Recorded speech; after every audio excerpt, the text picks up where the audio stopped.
So how often should you be networking? All the time. And how do you do that? I guess probably the bigger question, like, how do you do that? Talk. I'm up in their Nowhere to faces. fish. I'm talking. I'm like, hey, so what you do, man? Hey, my name is. Hey, what's your name? You know, I go to these I don't know if y'all know, but I'd go to conference after conference after conference. I'm trying to figure out who is that person. Like I said, I'm like the 9th grader, so I'm going in there. I see all the seniors, and I'm trying to get to know all the seniors. I'm trying to make sure they know my face. So I go up there and try to add value. Like I try to.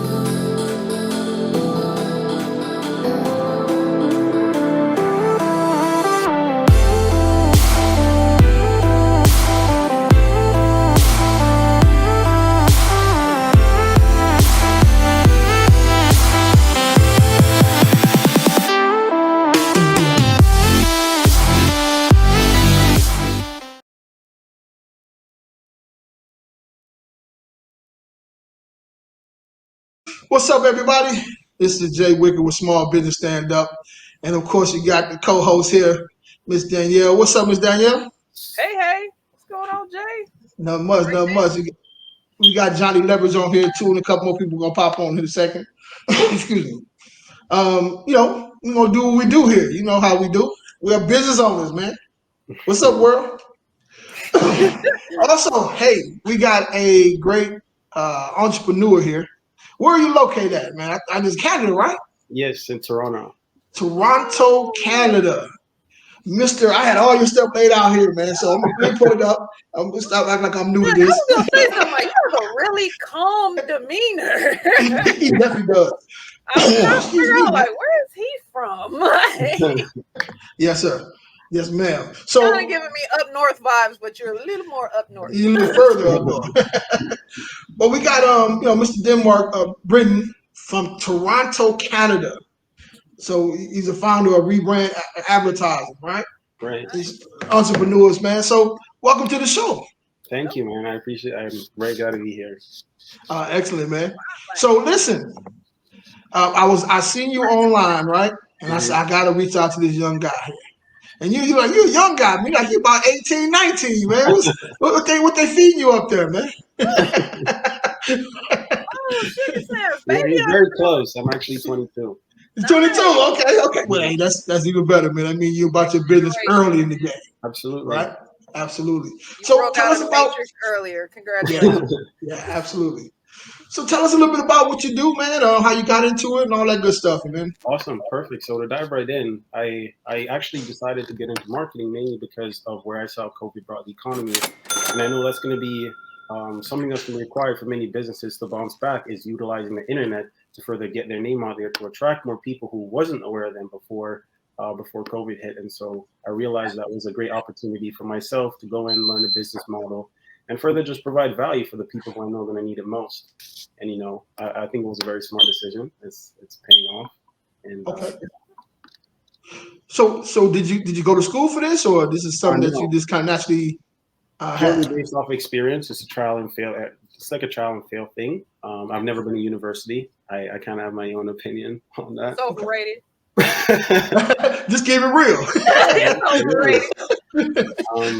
And it was I've invested into coaches. I think that's very important. I think a lot of people find them skeptical, but if you're going to spend the money anyways to go to university or college, instead of paying 30 to 50, you could pay like $5, and this person's going to almost give you that one-on-one experience, Man, he sound like a brilliant guy, man. He's 22. You realize that at 22? Yeah, you winning, bro.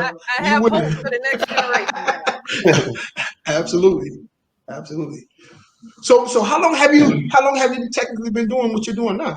About 2.5 years now. 2.5 years. Okay. Yeah. Okay. Yeah. I got it right when I saw what happened, and then I took the time to really learn the model, and I went through a lot of failures, and that allowed me to, learn very fast, because not only was I able to learn from other people's experience and failures, I was able to learn from my own, and so I was able to adapt very quickly and utilize everything I've learned to my advantage, and that really, really paid off. So advertising, man. I mean, I guess a lot of people do get into it, man, but not a lot of people understand advertising. Right. What is? I know this is probably kind of left field, though. What is your definition of advertising, though? Well, my definition of advertising really comes down to branding yourself online, because many people think of marketing as just you run a couple ads and you get some people to the door, but really there's a huge foundation behind that, and especially if you want to do well by your clients. So I typically like to build out an entire system, and I personally believe that you as an entrepreneur, you are your business. So we try to focus more on the entrepreneur than we do focus on their business. So we try to build a brand around the entrepreneur, because what many people have a misconception about is they're selling a product, when like in reality, when you're selling a product or service, you're really selling the person, right? Because there's 1,000 people out there that are doing the same thing. So why would anyone want to choose you versus, the guy next door? So we really have to double down on that and ensure that, hey, listen, you are more important than whatever it is you're selling. Wow. Yeah, I mean, that's some of the questions we're going to be talking about today as well. You're right, man. You're absolutely right. So you hit the nail on the head.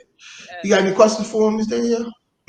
No, because I love that you brought that up, because that's something, as a business and entrepreneurship coach, that is something that I tell people all the time, where, the reality, we live in America, we live in the world now. It's a global economy. Everybody's on the internet. Why would somebody want to buy something from you? It's because it's you.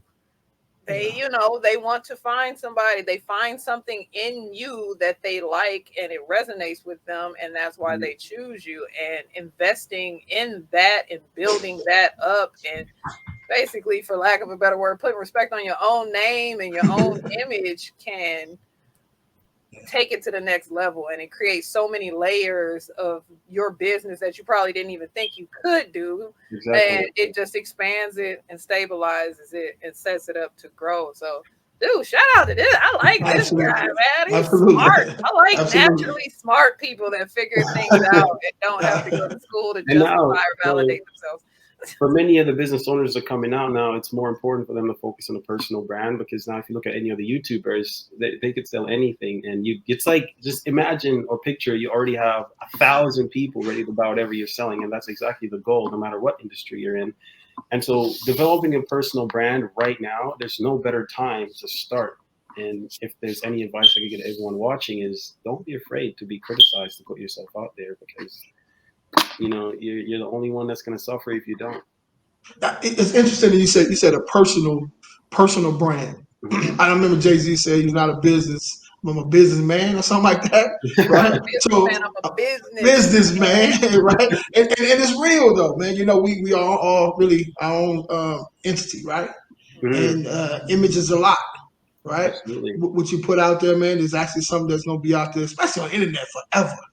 You know what I'm saying? You have to be conscious of what you do. Yes, and what you believe in and what you speak and what you say. Everything has to be constructed and planned. A lot of people don't realize that, or will that kind of question you hinted at before, Jay. That's where that lies, where you lose sight of your brand and your image. And the minute you break from that, you will lose people, because it's like, but that's why it's important to find one that you align with and that you can continue and maintain and sustain consistently. What I've ultimately learned about this entire journey is people think entrepreneur is a physically hard job, but it's not.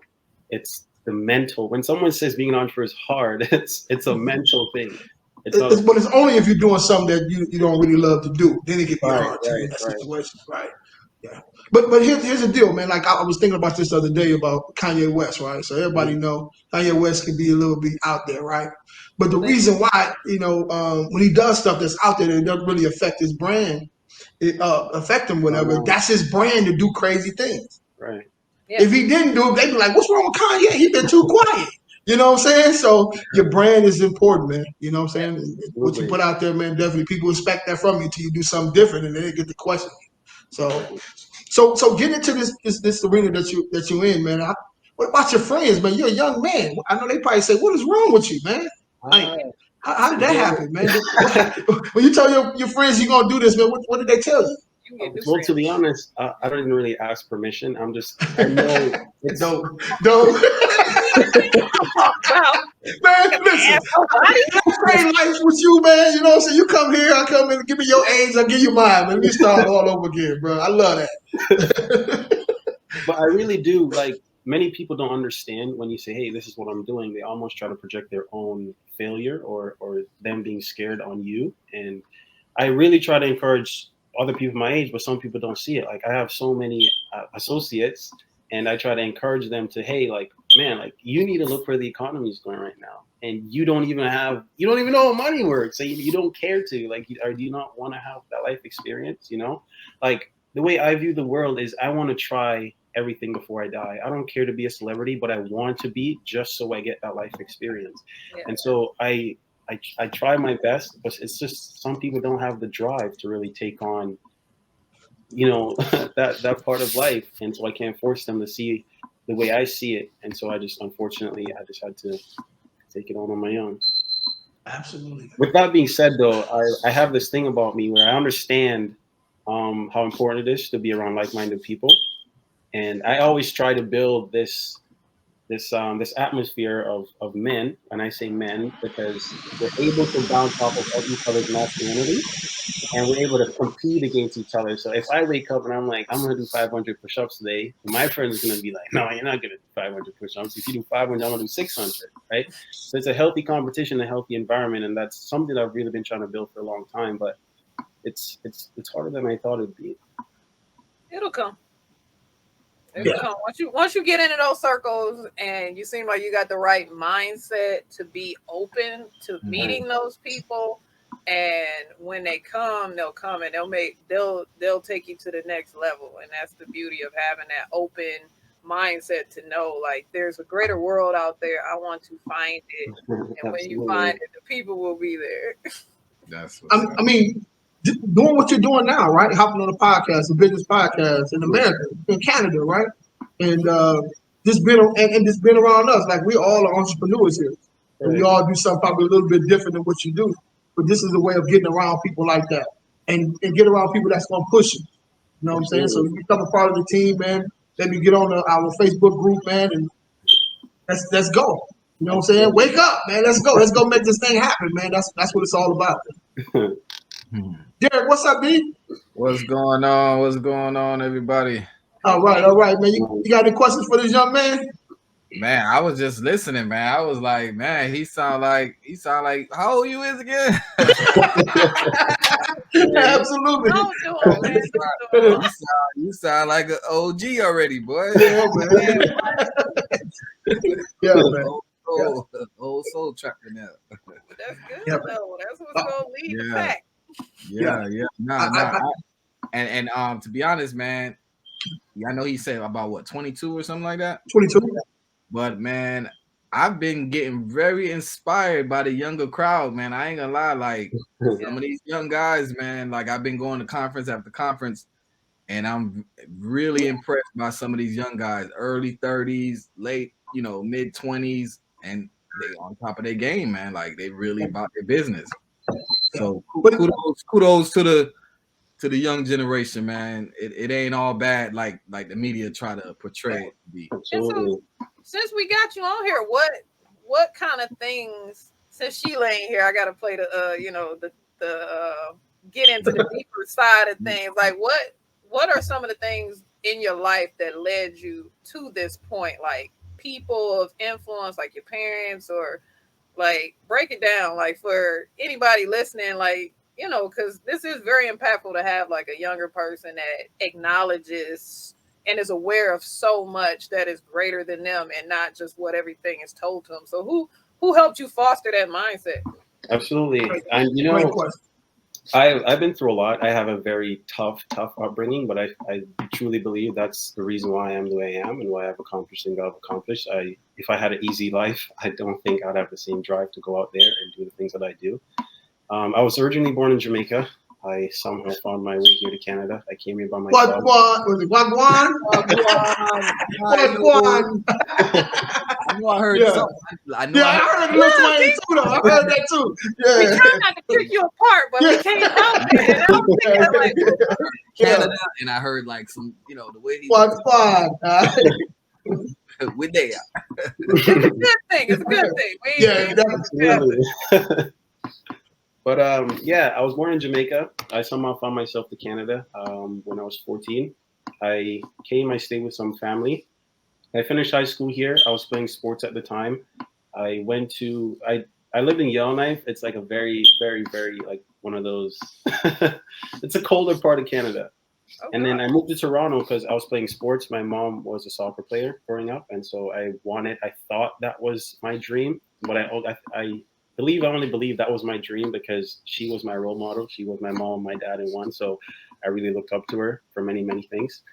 I moved to Toronto and I went to England for a few months to play sports, moved back to Canada, and then Corona happened. And I just found myself in a position where I needed decided, well, I realized that playing sports, no matter how hard I train, no matter how hard I work out, my destiny is still on my hands. So if my coach decided he's not going to play me that day, then I did all that workout for him to choose someone who I feel like I could outwork. And so I realized that being an entrepreneur, my results are directly tied to the amount of work that I put in. And so the result to work ratio made more sense to me. And I doubled down on that. Wow. Boy, this is impressive, bro. This is impressive. I don't even think you understand what's going on here. Man, listen, man. I talk to 50-year-olds that don't have as much insight. Absolutely. I'm blown away, man. Man, that is huge. That is huge. So how do your mom view what you're doing, man? Does she support you in your entrepreneurship? Absolutely. I think it's amazing because being that we come from, well, there's certain things that, my mom is also from the older generation. So there's certain things I got to teach her for her to understand, but that's important to me to articulate in a way that is most comfortable to her rather than trying to throw these big words and like, oh, you don't understand me. So I really try to articulate myself in a way that look, if I know you might not understand what I'm doing, but I know that you want the best for me. So if you want the best for me, all that I ask is that you trust in the decisions I'm making. You see that I'm not just sitting at home watching TV. I don't play video games. I'm out doing things that people my age are not really doing. So I just want you to trust in me, trust in what I'm doing. And if you don't see the results in a year or 2 years, I can be like, okay, let's go your route. Listen, I got a daughter for you, bro. I got a daughter for you, bro. Yeah, man. But you know what? I definitely understand what you're saying, man. I know, women from that part of the country, right? Mm-hmm. They're about going to school.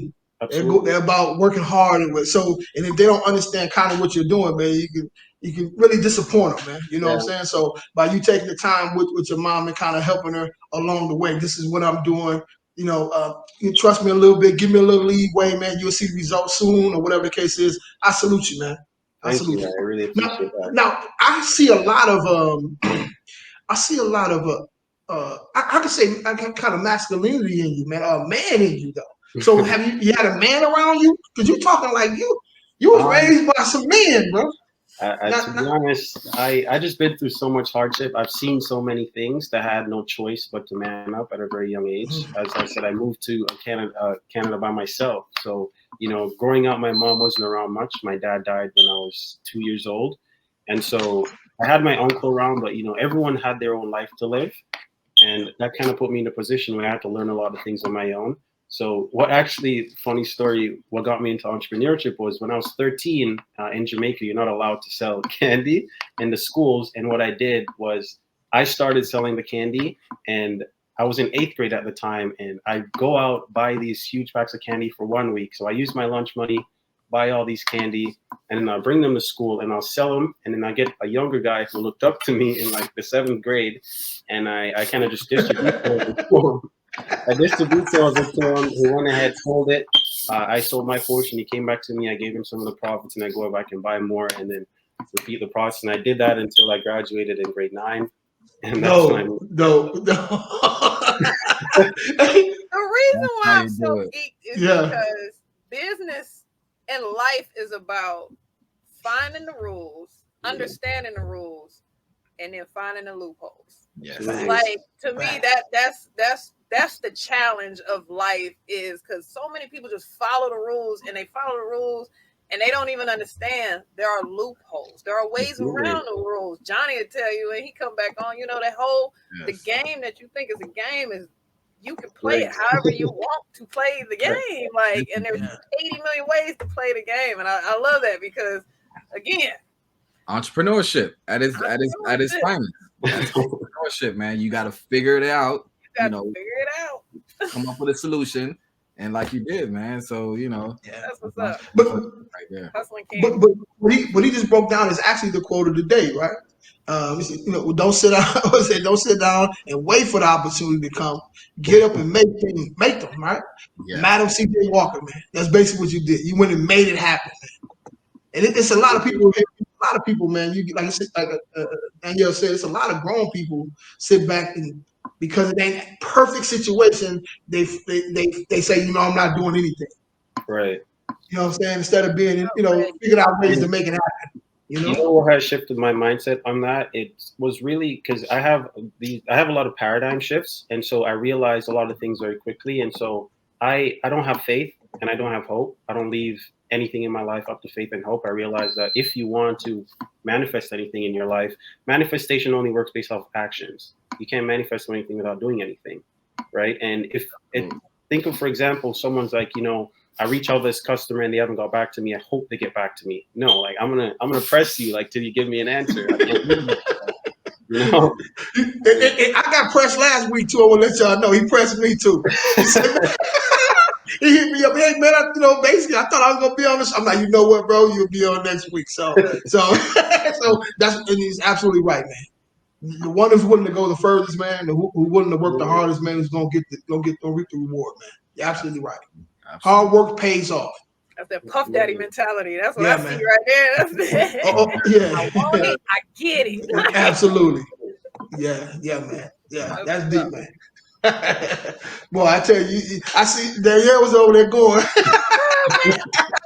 She was cheering you on, bro. It is hard to find people that get to this point. Mind you, I'm a coach, so it's hard to find people that can get to that point, and especially, that's my goal. Is I wish my son is like that at 22, where he's breaking it down, and I can see your intelligence because that's how I am, and that's why I'm so geek because it's like it's very hard to describe when you're naturally intelligent and you can solve problems and when things don't make sense, you pivot. And it's like when you're trying to explain it to people, a lot of people, it's like, I ain't got time to explain it. I just know this is the right way. Just watch me. And so that's why I'm so geek. Because he's dropping gems now. Yeah. So what kind of student was you, man, growing up? Would you say you got good grades or? Well, I could have. When I say I could have, I did until I stopped being interested. I over time I started having so many questions, and I'd be asking these questions to so many people, and no one could give me an answer. And it got to a point where, okay, I'm here learning science. What am I going to do with this? What exactly am I going to use this for? And I just couldn't figure it out. And so my interest slowly started to decrease.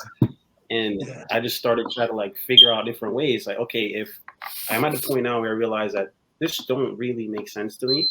And so how am I going to figure out if this is not my route and this is a traditional route, I have to consider what everyone's going to think of me, what my friends are going to say, what people who would have liked me don't like me because I'm doing something traditional. And then I'm just in a position where I was like, okay, so sports, I'm very athletic. I could probably use that to my advantage. And then I got to the point where I realized that that's not really a valuable option.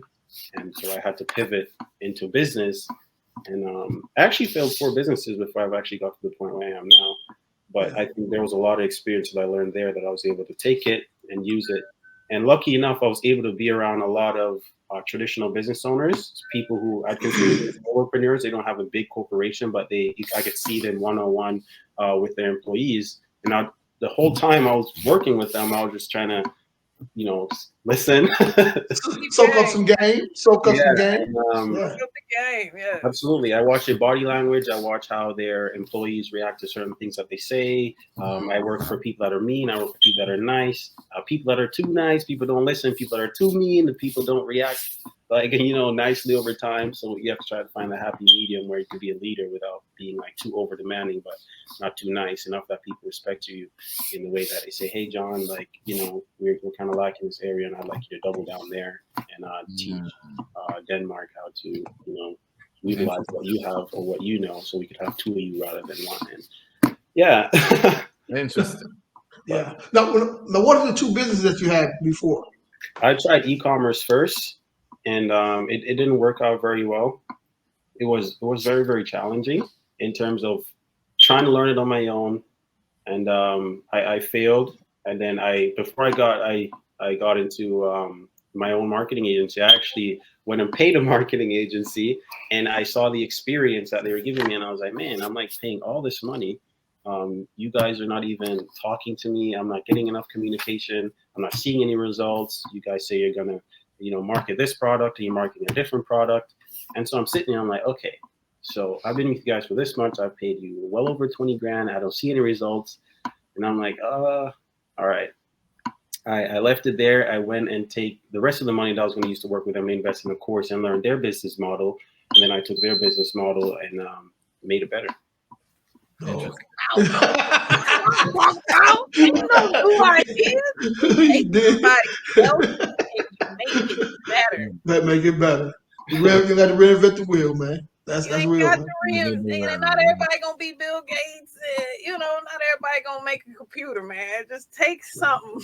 Make it better. Awesome. Create that customer experience that you expect to receive, and the blessings will come, man.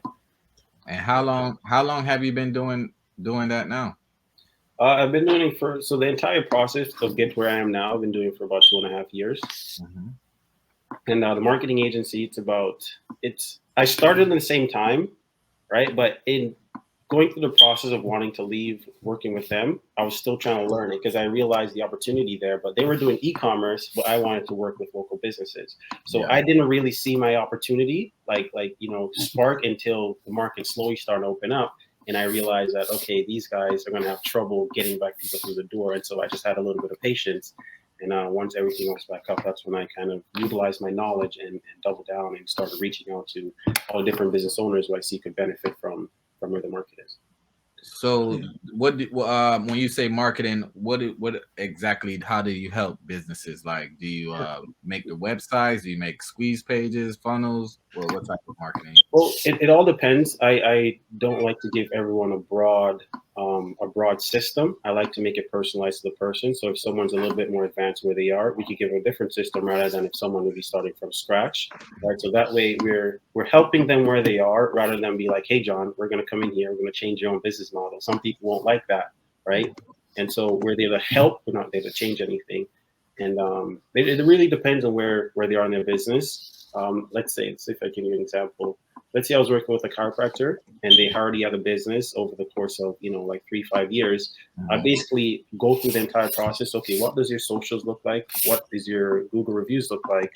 Do people have good things to say about you? Is anyone listening to you? Do you have an audience? If they don't have an audience, those are things that we focus on. Clean up their social media. Post things that people actually want to hear, not what they think they want to hear. And then we kind of revisit. Then we kind of think about that.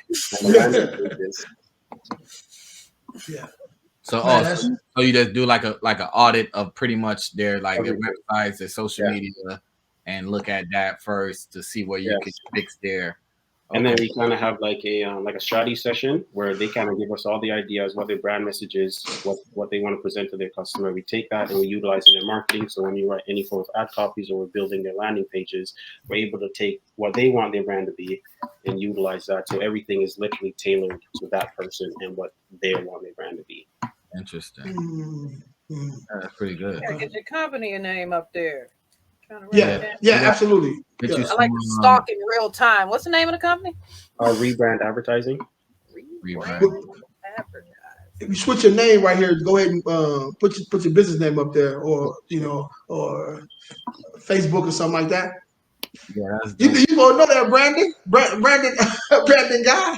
No, I'm just messing with you. But yeah, hey, listen, man, this is dope, man. I love to see this. I love to see this, man.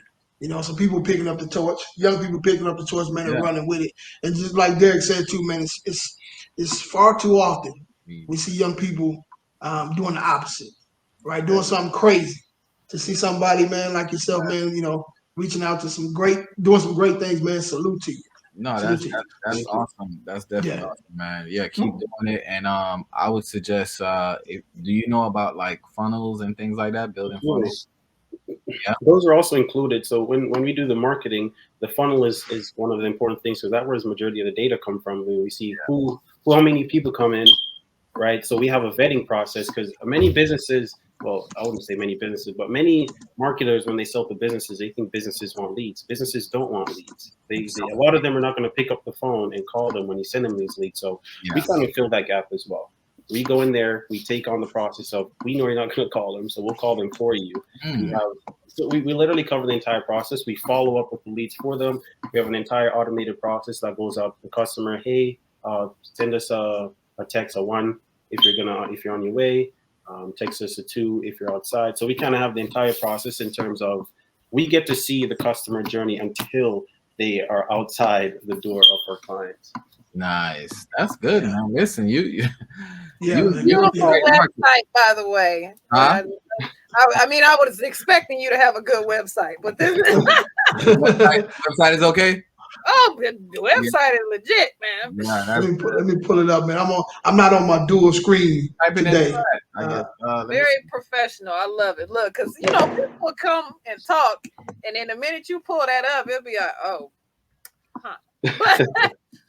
So I mean, especially when it comes to advertising.com. Interesting. Okay. So when you go on the website, you will see also media production and white labeling services. So we know there's also many people or young guys like myself who wants to get into the agency space. So if they don't have people to market for them or do their media production for them, and I say media production in terms of going to their client businesses and doing the content for them. So taking pictures, taking videos, and utilizing those on their social media accounts as well in their marketing. So if there's guys who don't have the team in place to do that, we kind of white label their service for them. So our guys will go in and represent their brand, and so we're able to not only help someone, but we also, get paid for doing it. Nice. I'm trying to pull it. Yeah, I see it. I'm trying to pull it up. I'm on this weak internet, man. I'm on right here, so man, don't hurt yourself, because you'll crash and fall off like you did. Let me see, make sure I got it right. No, you're definitely in the right business. Keep going, man. You're gonna be big, man. Yeah, you're so what's the right business for sure. Yeah. So what's your 5-year plan, man? Where you see yourself in the next 5 years? I more have like I'm more focused on where the market is right now. So my plan is to really double down in cash flow and really, really invest in a bunch of assets. And then once I got a good stack, I remove all the cash, just have a bunch of assets. I'll then go and take loans against those assets and then go buy more assets. And then if I want any toys, then that's the time to buy. Are you looking to get into real estate soon? Absolutely. It's a very slow process for me. I realize real estate is a very big game, and so I don't want to go in there and spend money unless I absolutely know what I'm doing. And so it's a very slow process for me. So my money will mainly be going towards crypto and stocks, where I could, there's a guarantee that the market's going to come down and it's going to go back up. So if crypto does come down to something like $14,000 per Bitcoin, then that's going to be amazing. If in 5 years it's at 150. So yeah.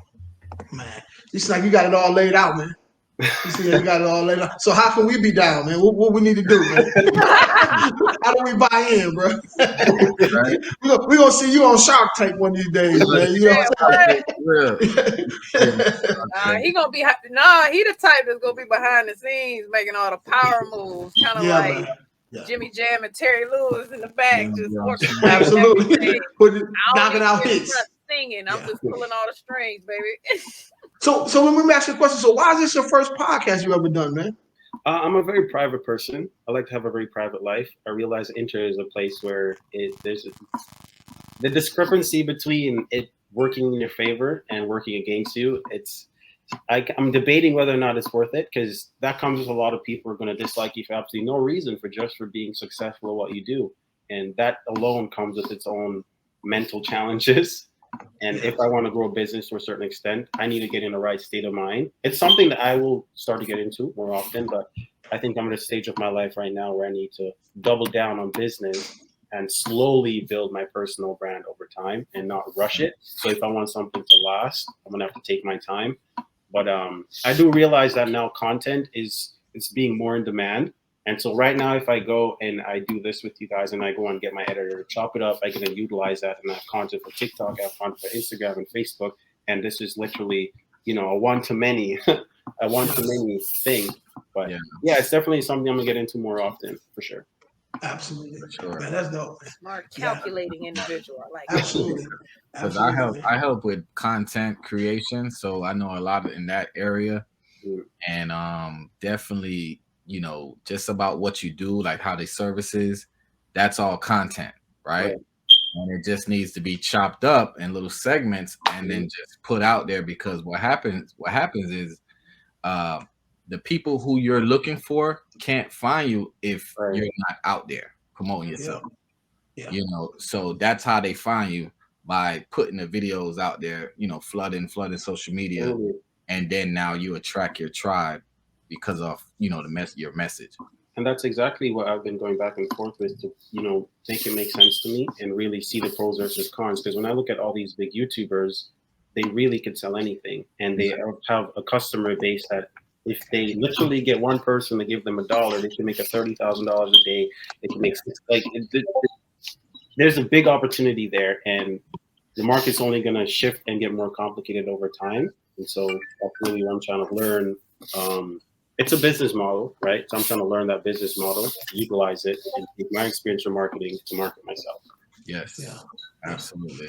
I like that, because to me, it's, you want to make sure it's you and that it represents you, and that you don't just get out there, because I can tell you're invested in the long game. So you're not just rushing to get out there. So I like, because again, you're 22. You still got a lot of life.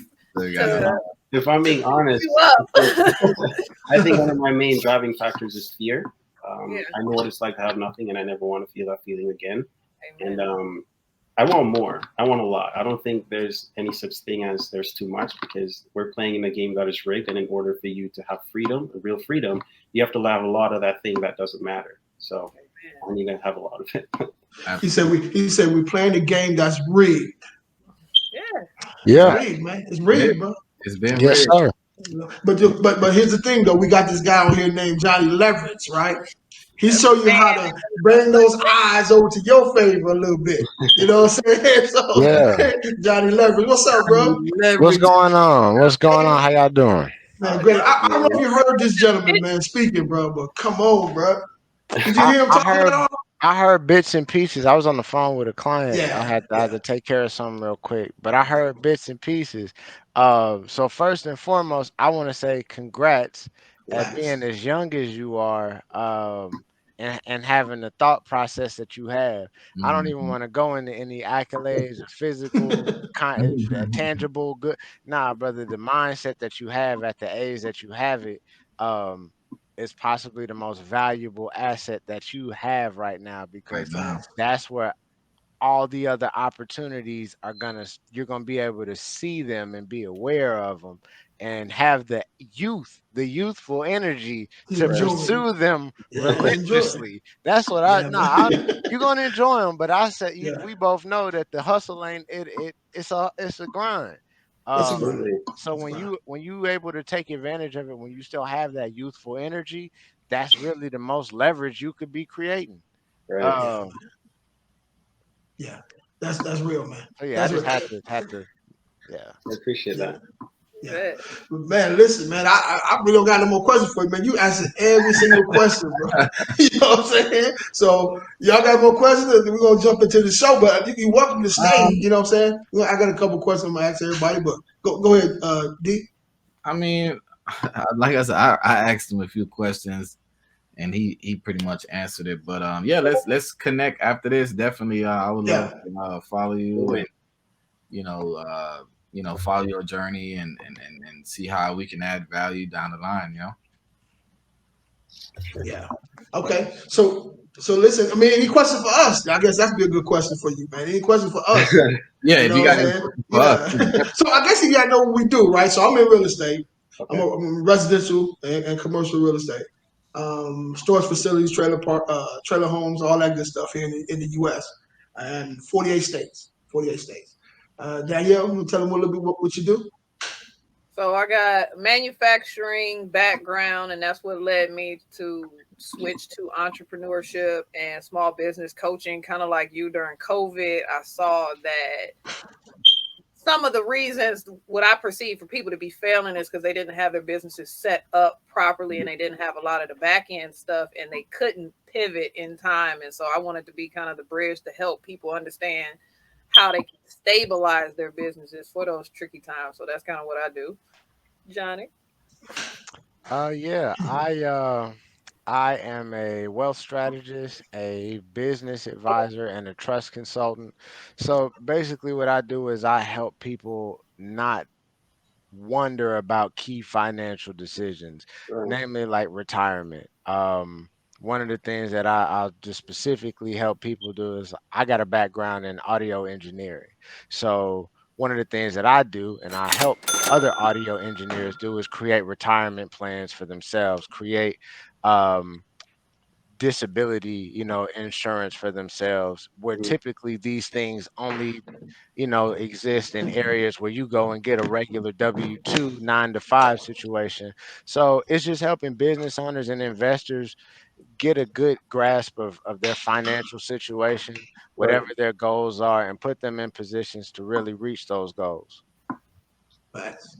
yeah. And me, like I was explaining, I'm a videographer, Mhm. and now I do content. I help people with content. I do financial literacy. I help people understand how money really works. I got my license to sell life insurance, health, and annuities. So we help people in those areas, financial planning, a little bit like what he said about helping people with, retirement plans, index accounts to put their money in the market and things like that. So yeah, pretty much anything business credit, personal credit, we help you leverage it and things like that. So yeah, that's pretty much it in a nutshell. And I'm dropping the podcast too, so I'll be doing podcasting and stuff like Right. that. What's the name of your podcast? It's top secret right now. Okay, okay. I got the name in my head, but I don't want to like put it out there Yeah, yet until we yeah. close to the time. Makes sense. Yeah, I'm doing all the paperwork and all that stuff, so I just want to make sure Okay. everything is Yeah, good. so Okay.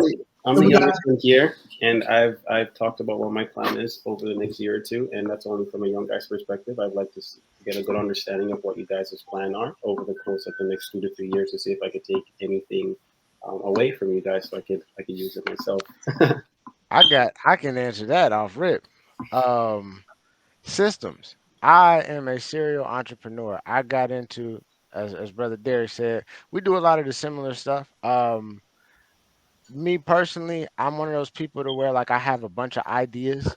And I got into the life insurance space of things. I specifically do like private banking. Yeah. Mhm. So I got into that because I was like, all right, who are the people that can get into other industries? Banks. JP Morgan, Goldman Sachs, how many different companies, have they had their hands in? So I was like, well, if I take this model and scale it to what my goals and my dreams are, let me, get to another step. So it's just systemized. Right now, having my business run on its own, having, the systems in place that free up that time. So that way the next thing that's in my book of ideas, Have time. I can reach on to that without having, left a bunch of unfinished business. Now that Right. business is still, it's an operation still going. So um for me, it's just creating systems. It's just, Absolutely. taking what I'm doing and I'm passionate about, and then turning it into a system that can run on its own, optimizing it and moving to the next. Cause it's a long bucket list of stuff that needs to be done in my book. So Man, we sound similar because I was just about to say the same thing. Systems. Me right now, I'm so focused on building systems because, like he said, once you put these systems in place, the Some word outside. system, it's an acronym for save yourself time, Right. energy, and money, Ooh. right? So once you put systems in place, business systems, literally you can just leave it on autopilot and you'll be making money in your sleep pretty much based off those systems. But a lot Right. of people don't understand them and they run from them or they shy from them because it takes time. We're it's a so lot of used work to, in the beginning. it's a lot of work. So because we're so used to getting paid, trading, our time for dollars, a Hmm. lot of people don't understand like, okay, I got to do this for how long? They like, oh, now I gotta get paid, right? They don't understand the value of just being patient, putting together Right. a system, so that way that system could pay you for life. So Absolutely. that's pretty much what I'm mainly focused on right now, putting in a lot of systems for my businesses, for the podcast, these things like that. I do want to have a big podcast, so I plan on like interviewing a lot of people, going to a lot of events, making connections, things like that, and just being able to put something together that I can add more value. So I go to these events, I'm looking at like, okay, well, how can I add more value? How can I, be the person that's known for this or known for that? So, so that way people know my face and get to know Right. me, right? I'm going in there like a student. I'm looking around. It's like high school, right? You got ninth graders, you got the 12th graders, right? It's levels to it. You got ninth, 10th, 11th. Before you reach to 12th grade, those are the cool kids, right? Mhm. They getting all the awards. They all know each other, right? So, you have to work your way up. So that's how I kind of see myself in that position that I see these people and I'm just trying to figure out like where my place is and then that way be known for that. So that's what I'll be doing over the next couple of years, putting systems in place and just being able to add tremendous value and help other Let, people put systems in place too. let me get our podcast therapist in real quick. Got Miss Sheila. What's up, Miss Sheila? How you doing today? I am doing so well. So well. Excellent. Yes, Right on yes. time. Right. Did you hear this question? I did not, and I was going to ask him to repeat itself because I wanted to. Oh, okay, go ahead. My Yeah, question go was ahead. basically, I've kind of shared with everyone what my plan is over the course of the next year, 2 years, Hmm. depending on where the market is right now and what's with everything that's happening. So I was just pretty much asking what everyone's plan is over the course of the next year to 2 years. So hopefully you guys drop some gems and I can steal them and go utilize them. Is he honest? I'm about to say, Sheila trying to take over the world. I do think that I do think that I'm like Pinky in the Rain, try to take over the world. Now, I think in the next couple of years, though, it is about branding for me, right? It's about getting known to be the leading person. I say I want to be a friend and expert leader in the field of changing lives, and I think it's so important for us to, for me I started off very large, like doing a lot of stuff and just condensing that down so that I could be known for the stop it now individual. And that's my framework. It's trademarked and the, really become one of the number one African American, well, no, I'm just gonna say women in the in this field. Um, I love what I do, but I think it's important as entrepreneurs to have the right mindset so that they can have the right skill sets or develop the right skill sets so they can take the right actions that's required to not just start their business, but to sustain and maintain it. And so for me, over the next 2 years, is really making sure that I got the right people around me, that's feeding into me, that we're exchanging energy. I'm not giving too much and I'm not taking too much. So building a team, always make sure you build a team of individuals and you know I'm at my system stage now, so that's what I'm doing, putting the systems together, so by that time it should be up and going. And working on Sal University, putting ourselves out there. So yeah. Look, I gotta bring everybody's together because I'm still in the baby phase of my business. So for me, I really want to establish myself around the city that I live, because I live in Birmingham, Alabama. I love it down here.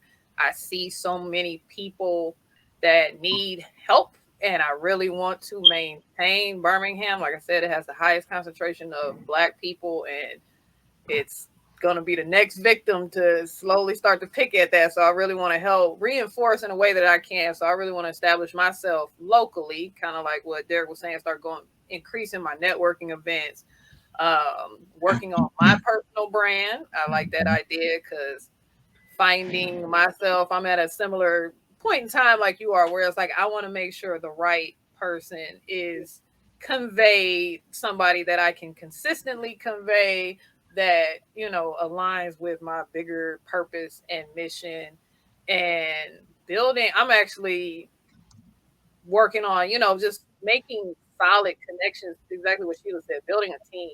Yeah. Because what you said, like, I had to leave a lot of people behind. And so, but I'm finding so many better people, and like really identifying, you could help me. You can help me. This is how you can help me. And then occasionally when you find somebody that's at that point where they haven't found somebody, and it's like, I can take you real quick, put you on my team, build you to the point where, potentially find something of your own. But that's what was done to me. Like that person that finds people when they're kind of lost and kind of gives them a little bit of light. And then when they're ready to go, then they can fly. So networking, branding, and then yes, the systems will be inevitable. They will come. And the right systems. I think the right systems for your field, right? So I think that even navigating, what's going to be right for you, and is that going to work for you? And I'm going to say this: I work with a lot of 6-7 figure individuals that are stressed. So making sure you know how to manage your stress. And they can have systems set up in teams, but it's still about how much you're taking on. Are you a high performer? And as a high performer, sometimes we can have high stress levels. So how much are we, personalizing the business side of things? Are we allowing things to just happen? Do we have a system set up? So Danielle knows this. I have a system set up where, I do my discovery stage, my strategy, but I have like a small launching period for everything. That's my implementation stage. And that's for me to test. I want to see if it's going to work. I want to get some feedback, and then I and then I execute on what I know will work. But so many times I think that we can personalize failures and things like that. So consistently working on a mindset, but consistently making sure that whatever the business doing, you're still doing self-care practices for you, and making self-care priority over the next couple of years or along the whole journey, right? You are your business, right? Huh? You are your business. Yes. I got one thing to say. Being that you are as young as you are, the biggest thing that you could do to like really help yourself as a business owner and just as a person, as a man, is if you don't care what people think about you right now, you are on that path. Develop that and cultivate it and strengthen it as much as possible. And I say that because there are going to be decisions that I don't think any of us in here, we don't do what you do specifically. So there's only so much that we could actually tell you. There may be a situation where you may get an opportunity that in my field it may not be a smart move, but for you it would be. If it's going to be to the benefit of you reaching your goals, do not. Nobody else knows what God has planned for you other than God and that little voice inside of you. So at the end of it all, yes, please listen to the wisdom of everybody that's up here, but then above all else, forget everybody else. Listen to God and listen to yourself. Which he has a proven track record of. That's what I was gonna say. You've been successful now, so yeah. He you take it in and then you process it. I can kind of see how your brain works. You take in the data and you pick what you want and what you like, and then you That's use the that to best way to drive do And yourself. it. Yeah, but they say to whom much is given, much is required, right? And remember, you know, and as we're at being younger, and I don't know, have we all started at young ages? I've been an entrepreneur a long time. A long time, yeah. Yeah.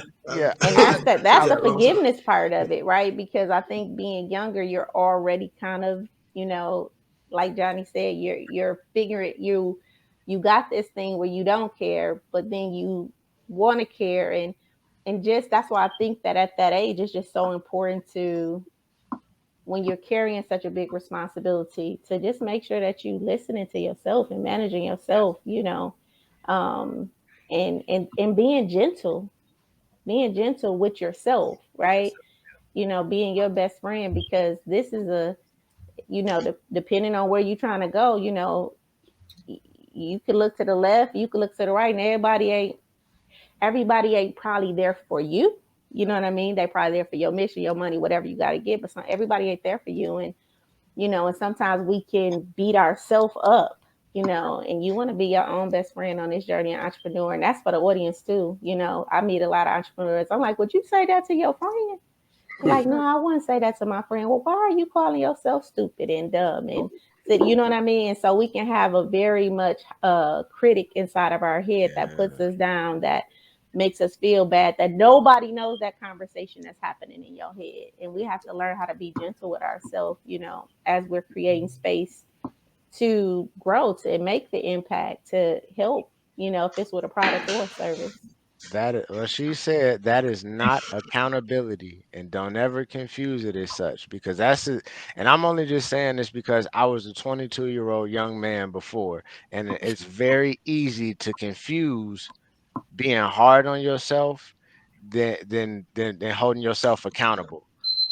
So just keep that in mind, because the bigger the task that you look to accomplish, like Sheila just said, is it's gonna be more pressure. So when you feel that pressure and you feel like, I made a mistake, these are the times those are probably the most important times to really be gentle and be, caring with yourself, because you know how much that meant to you. And you want to make sure that you get back to that position and that you perform. If you didn't perform at your best, that the next time you do perform, you do. And that only happens when you're in tune with you. You're aware of yourself, what you feel, what you think, what your goals are. And that's what matters. And we grew up in a society where negative self-talk is sometimes masculine, right? Like this whole kind of rough talk to yourself, but that's really not conducive to high performance, right? It's not conducive to you feeling motivated and inspired all the time. And so you just kind of want to have a compassionate relationship, you know, with yourself and how you talk to yourself. And I like how you said that, Johnny. That's very different than holding yourself accountable, you know, to something. The way you speak to yourself, you can still hold yourself accountable and teach and speak to yourself in a way that's still kind. You know, what would be interesting, man, to see. Let me just quick thing with him real quick. No, okay. I heard this the other day and I was like, wow, right? We get what we think about most of the time, right? And 99.9% of the time, our actions follow our thoughts, right? So as a man thinketh, so shall he, right? Yeah. So I think that stems from our belief systems. We're unconscious 90% of the time, so we're making unconscious decisions. So it's important for you to have belief systems in place that will support who you want to be and where you want to go. But I'm fully aware of that concept. Yes. So whatever we think about on a daily basis, that's who we become. So like if you're constantly thinking about like, winning, on this next mission, this goal, goal driven, you'll be right, man. You'll be straight, because when I was your age, I wasn't thinking like that. Yeah, that's at all. Like, Jamaican, the culture, you know what I'm saying? Jamaican culture, we want to go club every weekend. Absolutely. We want to drink, we want to smoke, like that's just what everybody else is doing, right? Yeah. So, but if you're on the track what you're on right now, just keep thinking like those thoughts, like of winning, you're gonna do this, you're gonna do that, goals. like you'll be on the right track. Now he said he was, he's interested to see what everybody's thoughts was, right, with that question. So now we've been listening to him for about 30 minutes or so now, right?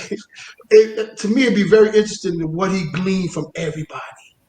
What did he get from that? You know what I'm saying? Because I know you're very intelligent, you know what I'm saying, to be able to break that down to what you actually got from all that. I know it was a lot, you know what I'm saying, but you probably got to answer right now, man. I'm about to say, let him process. You got to answer right. Like you're ready to say something now. So, let's go here. Let's go. I got 3 things from everyone so far, and that is everyone is focused on systems, right? Self-care and branding. So I know we talked about this earlier. We talked about personal branding. Everything that you guys said today, I'll take that into consideration when I say, hey, I need to go and build my personal brand. I know what that consists of, and I know what I should do. And that's exactly what I'm going to do because I see that you guys find the importance in it. And if you guys see the importance in it, then that clearly there's something I'm missing. And so I need to take you guys' advice and use it to the best of my advantage. And self-care is something I'm big on. I do meditate. I do meditate as much as I can. And so that's the way I'm able to process most of my thoughts. So I'm not filled with all these things that don't matter when I have more important things to deal with. And systems, my business model is pretty straightforward. So majority of my stuff is already systemized. And so I really just have to continue to train people and put them in the right direction and just kind of expand upon what I already have. Dope. You know, when you said that, it made me think about last week's show when old boy was talking about he came in and he talked about the value. Remember, he was going to go talk to some young kids about the value of, I guess, like in sports contracts, they're giving people. Oh, your image, your based on your compensation. Who was talking about that on the show last week? Derrick. The other Derrick, right? So the other Derrick. So last week he was talking about, how, in college now sports individuals are getting checks because of their image, right? Yeah. And I think that a part of self-care and branding matches because you want people to see you as poised and kind and confident, right? You don't want to come across like a part of your brand is your poise, it's your position, it's how you approach people, how people feel around you, right? So part of our brand, I think sometimes we think externally, like our logos or our colors or our images, but a part of your brand too is how you interact with people. And the more you can care for yourself, then the more present you can be. And so when you're talking to someone, your energy is coming across and they want to do business with you because of your presence, because you're present in your body and you're present in the conversation. And I think a lot of people, we can't get that from a lot of people nowadays because they're so distracted, right? And they're so distracted with their phones or with the thoughts that's in their head or because they're anxious and things like that. And so a part of branding is self-care, right? And knowing how to show up present and confident, right? In alignment, right?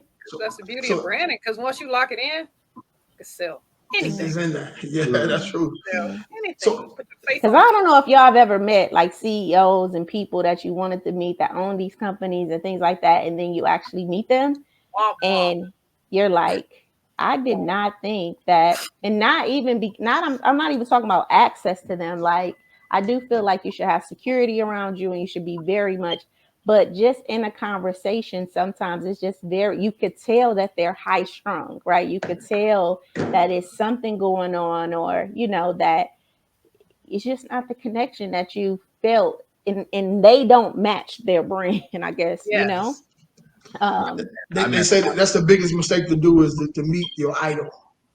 Right, because a lot of times they're not who you think they are, right?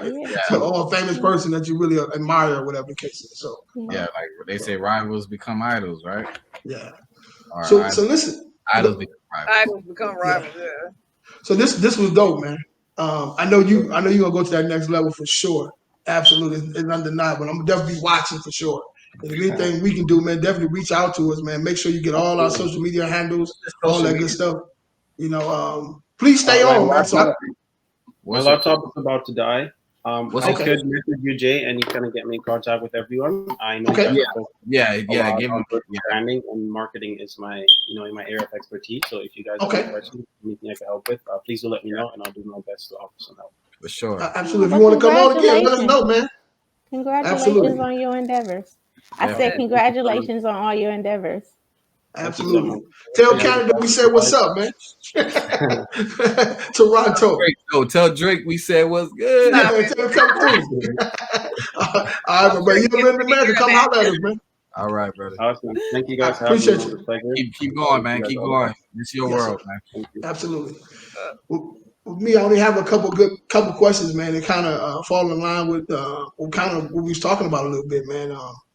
Image, branding, and things of that nature, right? So a little comical but serious, right? So let's jump right into this thing, man. I think this is important, right? So what does your image say about your business?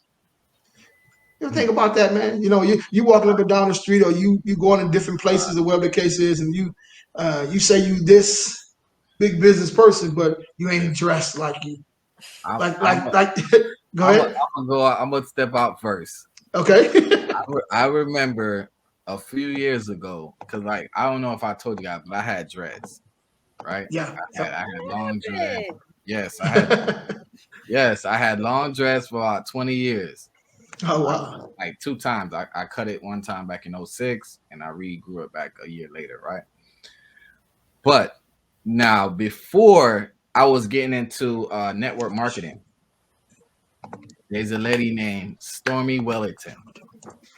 She's huge. She's a coach as well. She's huge in this network marketing field, right?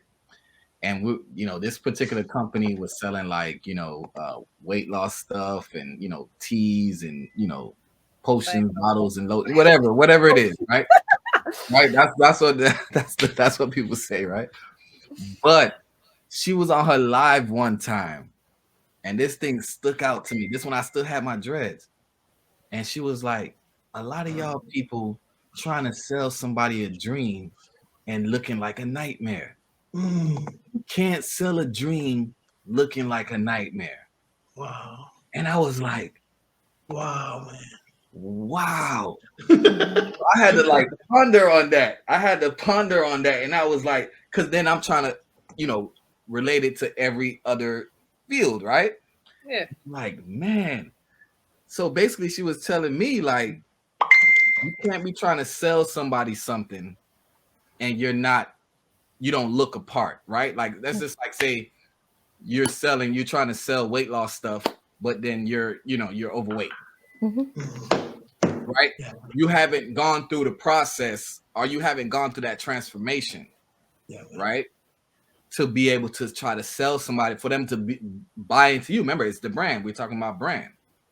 For them to believe you, right? Because your products could be crap, or your products could be great. They're not buying the products, they're buying you. Right? So when she said that, I was like, yo. But I was already contemplating, like, cut my hair, changing up my look. I felt like there was this new person inside of me that wanted to rise. And, that old look that I was going by for 20 years didn't serve me no more, right?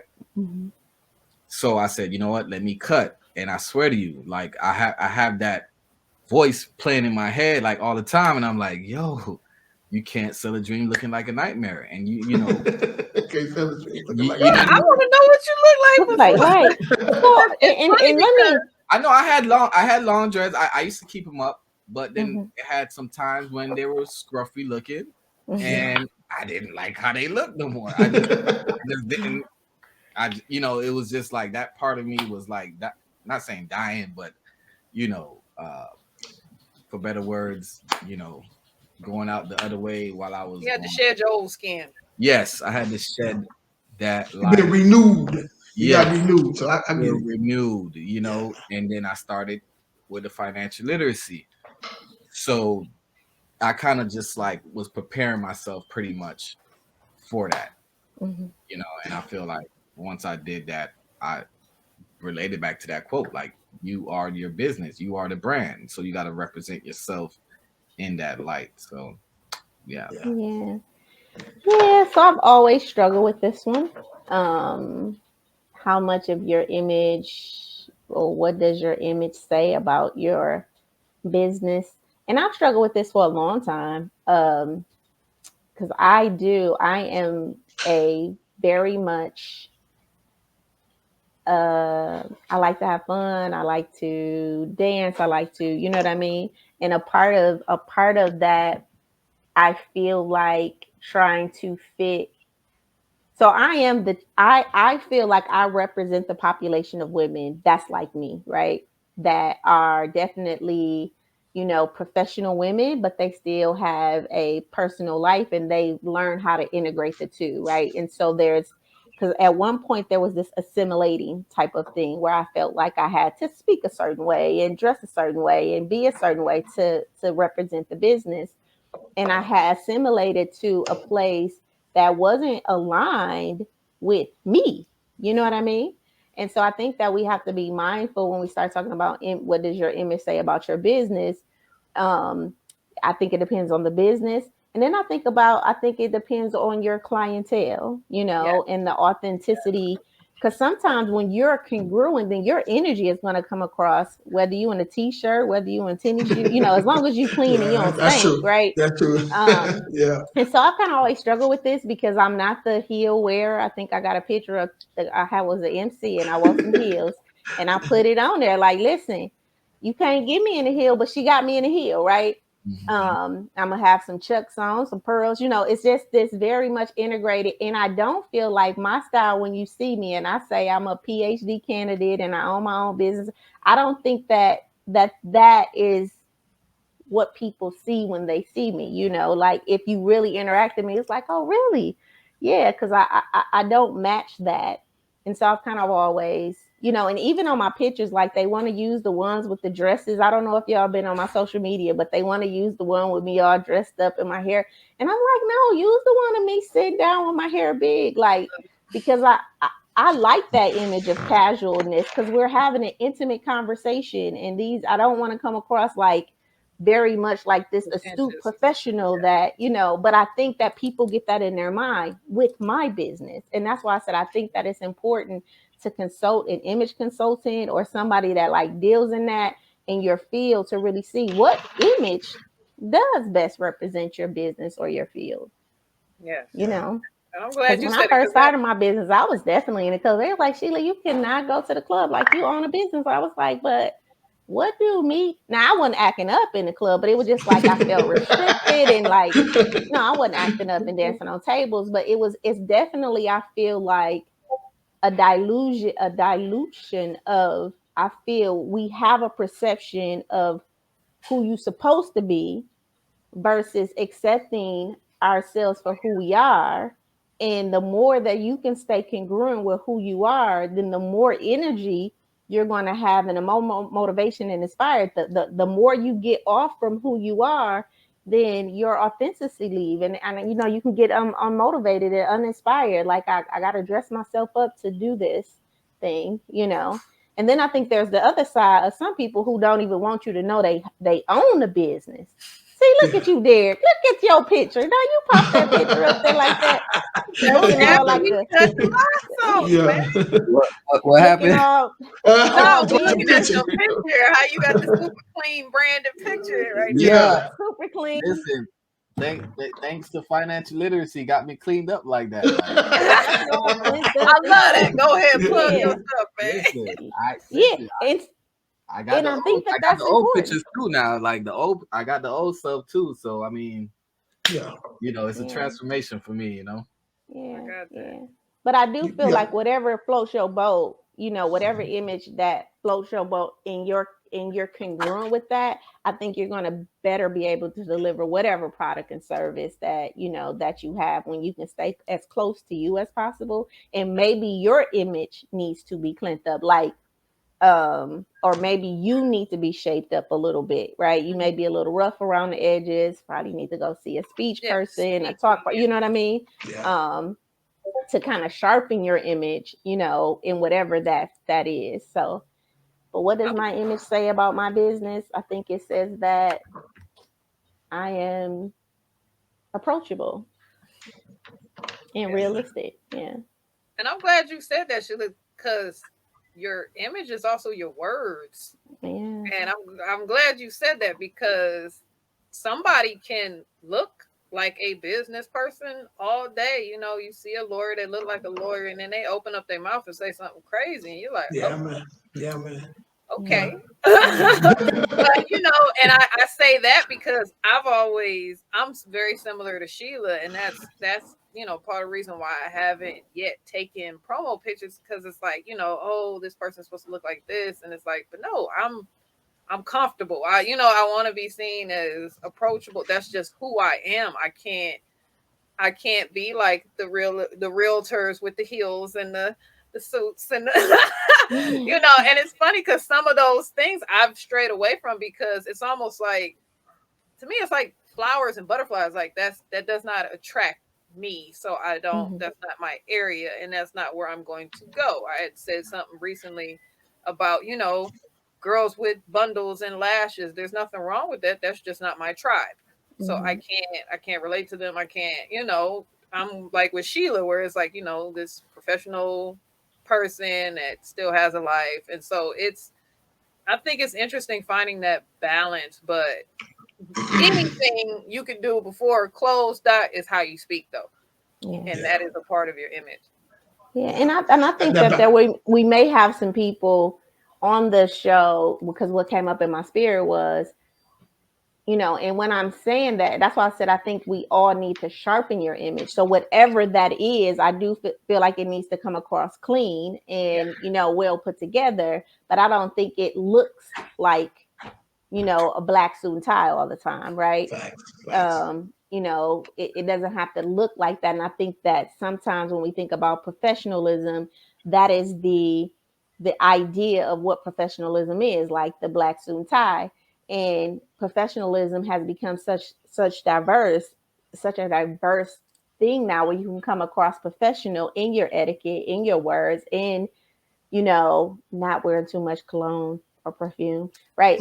Like, that you can come across very much professional and still have an authenticity to just, you know, a mild, kind of more mild dress. Now, in another part of your image is how, because I do want to, because I think that I don't want people to feel like, our audience to feel like I'm saying that image is not important. I think it's important. I just think that yourself is your image, and a part of you sharpening you is going to be beneficial to the business. And I think that a lot of times we try to set our business up, our image of our business, so much separate than us. Yes. And then when it's like, let me meet the CEO, that's when you have the word issues and, you know, like the disconnect, like, wait, this your business? Like, it's not even like a match, right? So yeah, I think image is important, though. Image is very, and I'm talking about social media important. image, what you post, what you. He gonna get to that. Okay. Yeah, I think all of that is important. I'm sorry, Jay. I didn't see you. Hey, look, my bad. I have a technical issue. Yeah. I had another client call. My bad. No, you get it. Good problems. I ain't mad at you. Yo, you get it. I wanted to touch on this one, because I work in financial services. Brother Derrick work in financial services, so he can probably attribute to this.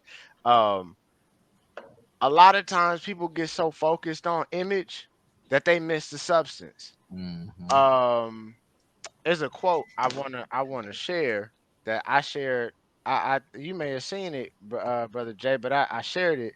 I was reading The Psychology of Money by Morgan Housel, and it said we tend to judge wealth by what we see because that's the information that we have in front of us. We can't see people's bank accounts or brokerage statements, so we rely on outward appearances to gauge financial success: cars, homes, Instagram photos. Modern capitalism makes helping people fake it until they make it a cherished industry. But the truth is that wealth is what you don't see. Wealth is the nice cars not purchased, the diamonds not bought, the watches not worn, the clothes foregone, and the first class upgrade decline. Wealth is financial assets that haven't been yet converted into the stuff you see. That's not how we think about wealth, though, because you can't contextualize what you can't see. I say that to say so many of us spend our businesses are based on what we saw somebody else do or what we see. And the truth of the matter is most of the time it's a lie. It's a Yeah, man. mirage. Yeah, man. Yeah, It man. is a whole Yeah. facade that somebody was I like, agree. if I create this, I know that they're gonna buy into it. If I get this new car, this BMW, I I know mean, they're gonna know I got this bread. That's true. Yeah. You're right. like, But so yeah, But I I'm think just that that's why, right? So that's why image is so important, because I think that there is a lot of businesses that mirage is what is sustaining them, right? That facts. image is what's sustaining them. That's what's getting people to call them, which is getting. I'm not saying that this is right or wrong. I'm saying that that is it though, right? That People is what. So people you judge you really by have to, yeah, Yeah. by that. And I do think that you have to, you know, And be a depending on higher the level industry, thinker, a yeah, higher level thinker. If we think about the pyramid, right? Like you have to be in kind of like that higher tier to know when you see that stuff, well, that costs that much and that costs that much. And that, so, and like really thinking like, so how much money does this really person really make? Or how is this person trying to show me that they make this much money and they really don't, right? So I think that that's a whole nother way of thinking. So When yeah. you go to social media, the average consumer is not thinking that, right? The average consumer is truly thinking that that's real gold around them rappers' necks, and those are real that's diamonds, in and their that's their car. cars, Yeah. and Yeah. you know what I mean. And Johnny, I agree with you 100%. I'm glad we're having this conversation, because I think that as entrepreneurs, we can dump a whole lot of money in trying to, and not call a person like Johnny in the beginning, or get with a person like Derrick, to make sure that we're financially literate, right? As Yeah. entrepreneurs, and being mindful with our money, and not try to just throw it to create this image of success because of what we think success looks like, and show up successful in the presence of success. And that's going to convey to your consumers in conversations and in any room better than you trying to look like you're successful, but you can't hold a conversation, about Yes. your finances, or your product, or your services, or anything, right? So I'm a tie this statement into what we're talking about right now. So people would rather get told a pretty lie than the ugly truth. yeah. Be Yeah. you I The know How you average tie that person. in? The look, average person. most of the millionaires, the people I know that have money, like, and I don't mean like they're Oh, rich. I don't know, y'all breaking up. I mean like they have options, they can do whatever. They have wealth, financial No, yeah. success. They dress however they want to dress. They wear Skechers, they wear whatever All shoes that. they I've feel. seen it, bro. Hey, I I've seen love these shoes it. are I comfortable, would, dude. I Yeah, don't man. care what yeah. you're saying. And the emphasis, and there's so many people who be like, I ain't finna listen to him. Look at what he got on. Yeah, Look at what man. he got on. And they gonna go listen. Look, oh, he got the suits and the whatever. Yeah. But Look this at his person bank here, account. Listen. and that's why I read that Look at quote, his because portfolio. we don't see that. Yeah. We don't And let me tell you, I was just having this conversation the other day with one of my friends, and basically, it's like before you make it per se, it's like you gotta look rich or look like you got wealth. Fake it until you make it.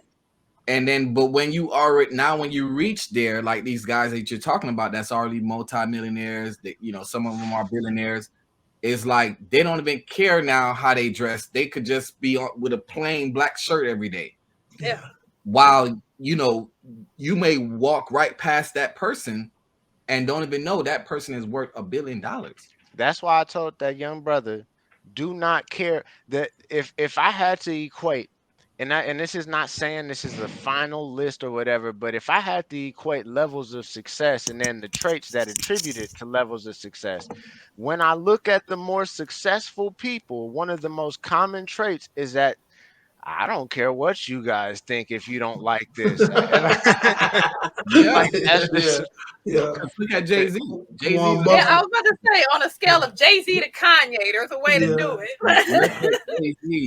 I'm saying forget both of them. Look at Mark Zuckerberg. Look at Bill Warren Gates. Buffett. We Warren talking about Buffett. Warren Buffett Yeah, is the best yeah. because he Or still live in Gary that Vee. same Same house, house. the Same same house. house, Same car look like too, if I'm not same mistaken. Cadillac, the Yeah. same Cadillac. Man, look. Or look at But I Gary think that Vee. we're talking about, I think Too. we're talking about a deeper issue in our culture where image is. So, and here's the thing, this is kind of what weed out the entrepreneurs from the, you said I'm Hustlers. breaking up? No, I said break it Oh, down. You about to yeah, jump. this Yeah. is a break. Like, I feel like you have the entrepreneurs that's like college students. You know, I ever saw the college students that got the book bag, but they fail in every class, but they say they go to college. You know what I mean? Because it sounds good to say I'm going to college, but you ain't doing the work. You failing. You know, nobody know that, but your family feel good because you say you enrolled in college, and they ain't asking like, are you passing? So we have a group of entrepreneurs that's like that. Like, I'm an entrepreneur, you know, and it sound good and collectively like, oh, I'm an entrepreneur and I own a business, but they're that is just getting them the clout, right? The attention, the conversations, the things like that. When you start seeing an entrepreneur truly like going to talk to a Johnny, talking to accountants, getting more systems in place, right? That's a totally different entrepreneur. That's a totally different mindset. And I think at that point, it's not about the image anymore of, in the sense of what I look like, quote unquote, like the big cars and the houses. I do think it's about um being financially literate, looking at knowing my P's and my P and L's, right? Like, what's my profit and loss statement, right? It is a different type of thinking, and you're stepping away from you. Okay, like you actually confident. Like, I got my car and I'm confident in my car. Like, I don't need a car, but because I know that the money I'm saving every month and not having a car note is okay. Now, there was a time that Sheila didn't think that. Like, I wanted the newer car because I wanted the image of success. But when you sit in success, like, you don't have to really prove That's facts. that. That's facts. And but I think that's I think that's a maturity too. And I'm not saying it's right or wrong, but I think when you start to get serious about things, you start to make that shift, where it's not about outside image, it's more about how you feel.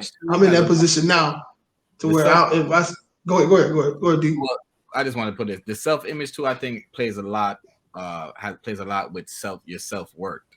Mm-hmm.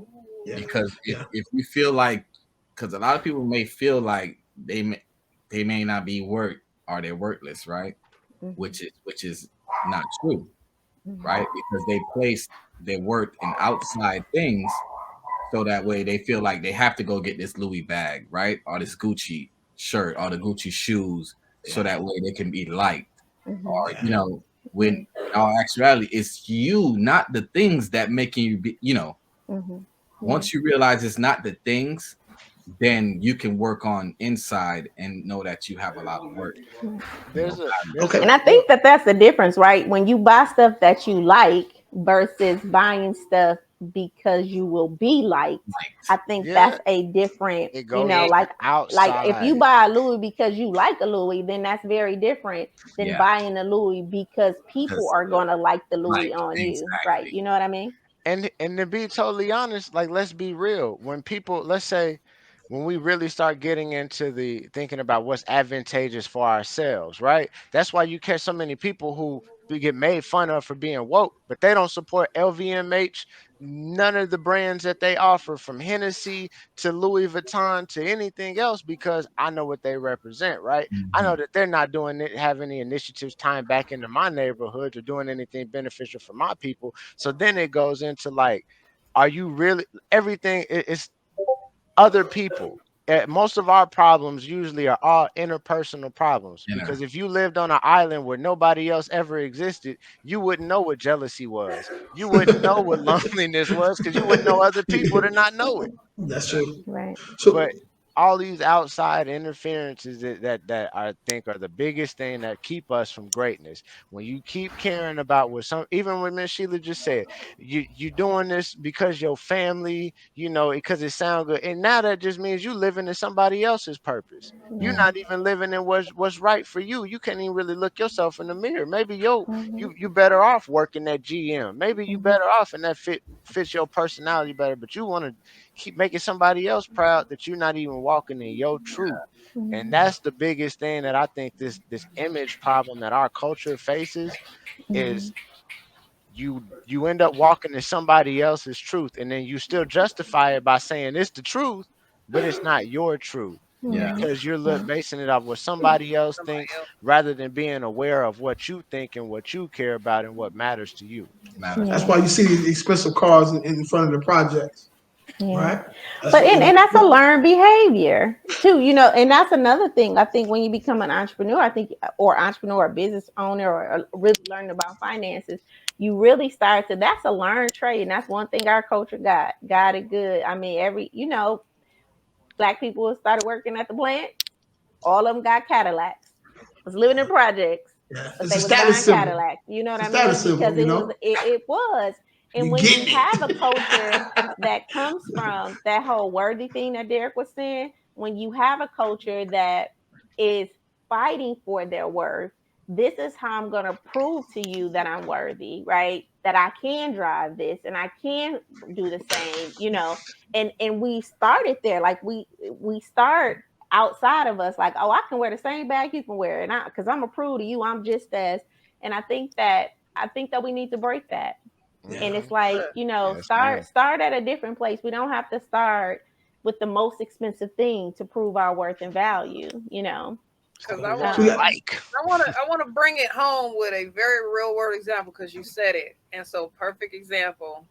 Get two people that work at a plant because I come from manufacturing. Two people that work at a plant, been working there 20 years, same period of time. The one that's got the Cadillac, he's pulling out loans from his 401k and he's barely got any money, but he's got a Cadillac. And then you got the one who's driving the old pickup truck and he knows I'm just going to work. I don't need to show off at work. So he's driving a pickup truck. He's got $500,000 in his retirement account. Both of these people are real people that I know. And it's like, what do you right. want to be?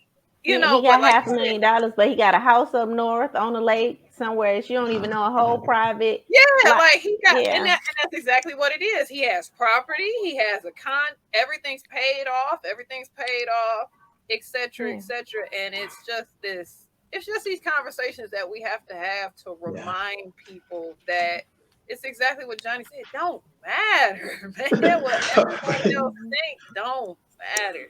we got It's so to, many people that, I mean, it I matters, but think it matters. I think it it matters, but matters. it I think doesn't. it You doesn't. take it into consideration.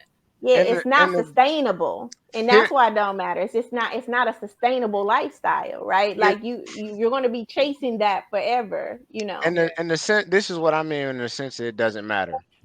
When I die, when you Hmm. die, when any of us die, whatever you believe in, whether it's a judgment system or whatever, you're not I don't believe that you're going to be judged based off of what I've done. I think that only I'm going to be judged based off what I've done.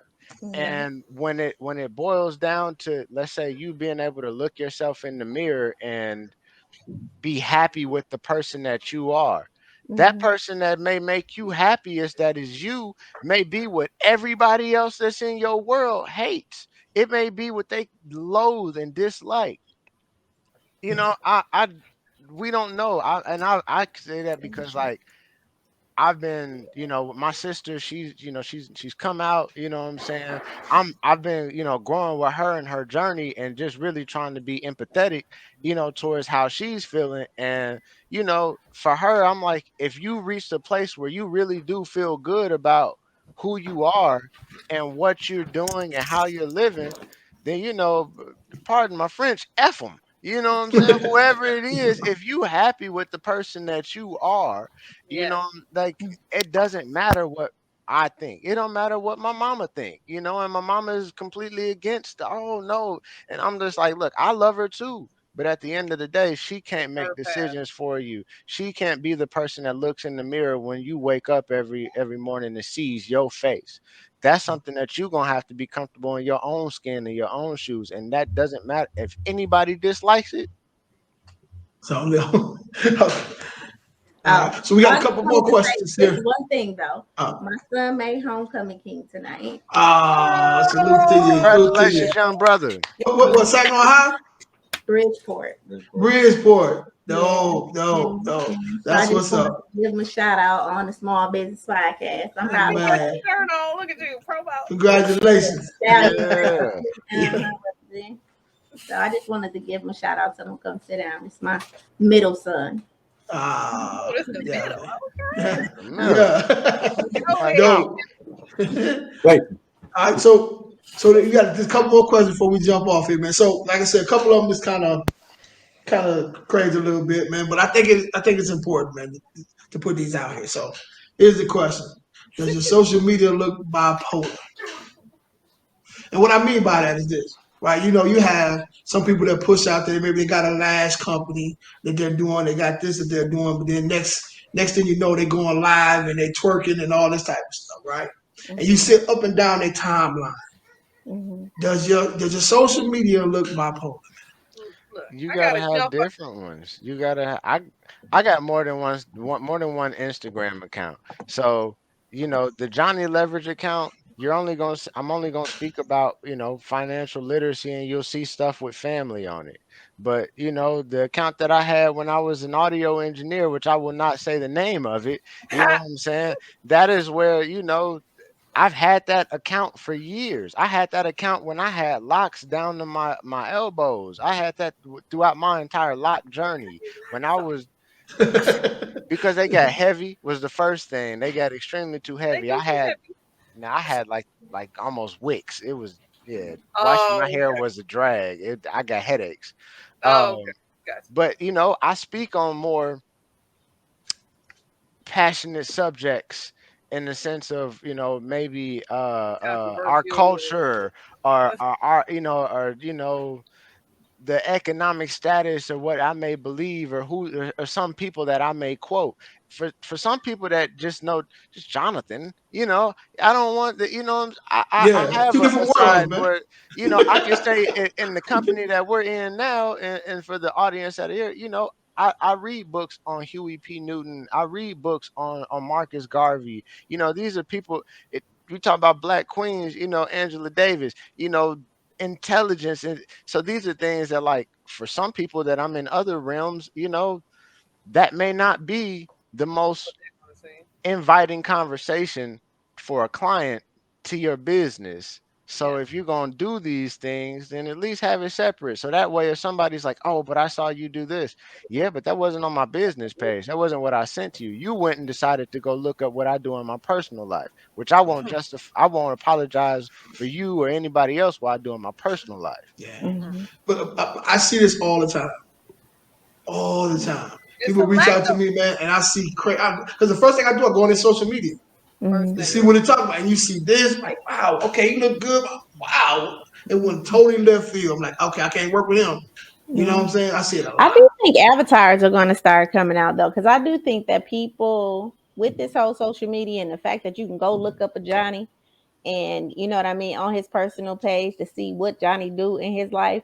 I do think you're gonna start finding people using more avatars or more, things to represent their personal life so that they can have that outlet, you know, Yeah. of Being being able themselves. to share and be themselves. But it's kind of like how we hide businesses. We're gonna be able to hide ourselves in some type of way, like do some.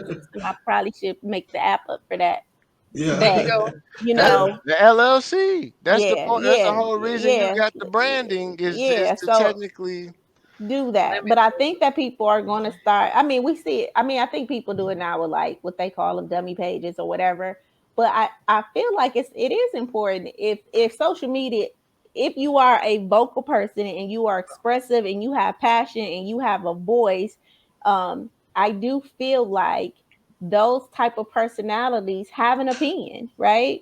Um, and you should be able to share your opinion and not be offensive because you are, passionate about race or politics or whatever. You should be able to share that, and it's not influencing your job. Danielle, you can probably relate to this the most, right? I am an avid anime fan. When I say anime fan, I mean like my kids are named after anime characters. Look, I kind of guessed that, Jay, but I ain't want to say that when you spoke. Yeah, my son's name are Jariah and Levi. Nice. So there's a lot that I just can't share on my business page, and there's nothing. It's not even controversial. It may just be a cool scene that I know that I see. I know somebody that I know somebody worked on the Dragon Ball Z movie. My boy Ricky was an engineer on that movie. So, I can't necessarily just share all the clips from the Dragon Ball Z movie on the professional thing. I'm talking to people about life insurance and retirement, but I do, but I do need an outlet for it. And as a fellow, and for me, because I wanted to start with, there takes a lot of emotional maturity to manage your social media, because I'm hit or miss with social media, when I'm a fan, when I'm not. But I love the overshares. I love coming for the show, but you can just see the lack of, because I've had that time a million times where it's like, I want to post this, but then I become aware, okay. And it's not necessarily, I don't want to offend somebody or whatever, because I have post things where it's like, no, I believe in this, I'm going to post this, but I've always tried to stray away from too much where it's going to potentially poke at people that I know are in my friends list. And it takes a level of, because it's not that important to post it. It's not that important to get that point across. Have some friends. I live on Instagram DMs with my friends because that's what we do. We send those pictures that we don't want to post. And, I operate in my circles. And so it's very important to have a core network, because to me, the oversharing, like, just stop. Sometimes. Because it's with anything. Because, even any category. The people that literally just flood it and just stupid post after stupid post after just post. There's so much content that one person can't even process the information. Like, be strategic, be intentional with your social media. I think that's the takeaway. Like, and have a safe space. Unless that's your business, like Joe Rogan. That's your business. And let me say this too. So I was meeting with this one marketer, and she wanted me, because I do have some like with therapy, I got kind of these controversial type of things that would definitely probably bring me heat as a therapist. And one of the things she was like, yeah, we want to put you out there and start talking about that. And for me, I think if I did that, I think my Facebook probably would look bipolar, because one day I'd be like, healthcare is this, and then the next day I'd be like, but I do think that if that's your tactic, if that's what you use for your business, then, definitely. But, my social media don't look bipolar. But they were saying, like, how he was saying that he would want to post his like Dragon Ball Z stuff and things like that. What I was told is you keep your wall, like your profile, looking like the magazine, right? You want it to look what everybody knows exactly what you do. But in your stories is where you can post your personal life. Yeah, because they're temporary. I still keep in the banks. They call them what you call Chinese walls. You know what I'm saying? literally, that's a banking term. So yeah, I'm gonna still keep it up because unfortunately, and this is the part where I do somewhat care. I do, I ain't gonna lie. This is the part where I do care just about my business and other people's situation. It's like, this is where it's a time and a place for everything. And I think the discretion of knowing, like, if you're going to do something, make sure you have an outlet where it's appropriate, to where if somebody did have some type of adverse decision against you because of it, well, then you had no business looking for what I do in my personal life anyway. Ready. Yeah. They don't have no business. Nah, to a degree. Here's the thing. Like, it's the reason why I have such an issue with people who are like that get so caught up with celebrities or what celebrities do. You're quick to talk about how these are regular people, but you're still worried about what these individuals do. And as far as I'm concerned, I don't care what LeBron James does off the court. I don't care what whoever the singer is do off the track or whatever the case is. I mean, granted, I don't condone anybody doing Even R. anything Kelly? illegal. I don't condone what R. Kelly did, but at the same time, I got I'm just homegirls that picking had Johnny. R. Kelly's picking them up in high school. I seen some R. Kelly's picking girls up in high school and Oh some yeah, Yeah, I you know seen you it saw too. that. Seen it too. Yeah. we seen it. We seen it. Yes, we So did. it ain't I my agree with place. you, but how much of that is so what I hear you saying, Johnny, is basically you're gonna be you in unapologetic way on your personal page. And if you're not gonna do business with me because of who you see Johnny being in my personal life, then we don't need to do business anyway. Mhm. Yeah.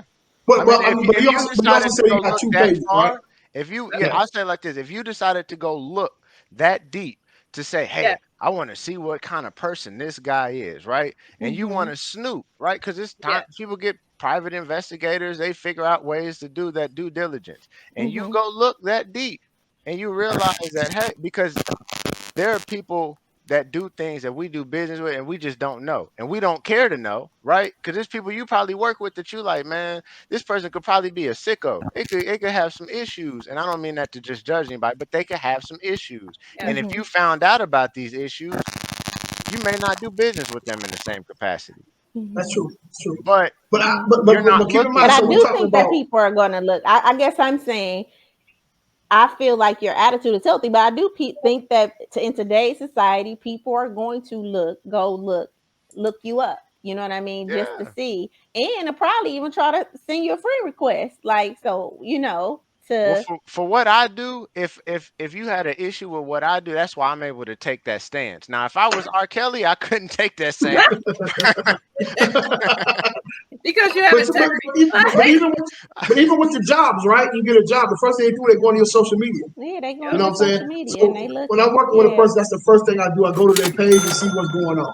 So do the I'm not gonna go through all. If they got Cops do 16 too. pages, I'm not going to all these pages, right? Yeah. I'm gonna go to page one and see what they're talking about. Okay, let's work together, right?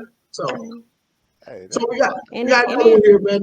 This is a little crazy. I know you guys probably think this is nuts, man, but I gotta say it. There's a reason why. And one more thing. So the reason why we posted about this bipolar, right, is because I see this all the time, man. When it comes to that, it's crazy. So now this one, I got this the other day, but I just thought this was funny. I'm just gonna go ahead and ask the question. What does your email address say about your business, man? I got one the other day that was so crazy. I just laughed for about 45 minutes, man. I said, no, she didn't send this to me. Be conscious. I didn't see some. I didn't see some. And she's supposed to have a business, though. It's She's supposed to have a $6 business. a month to get a Come on, domain, man. baby. It's I thought it was nuts.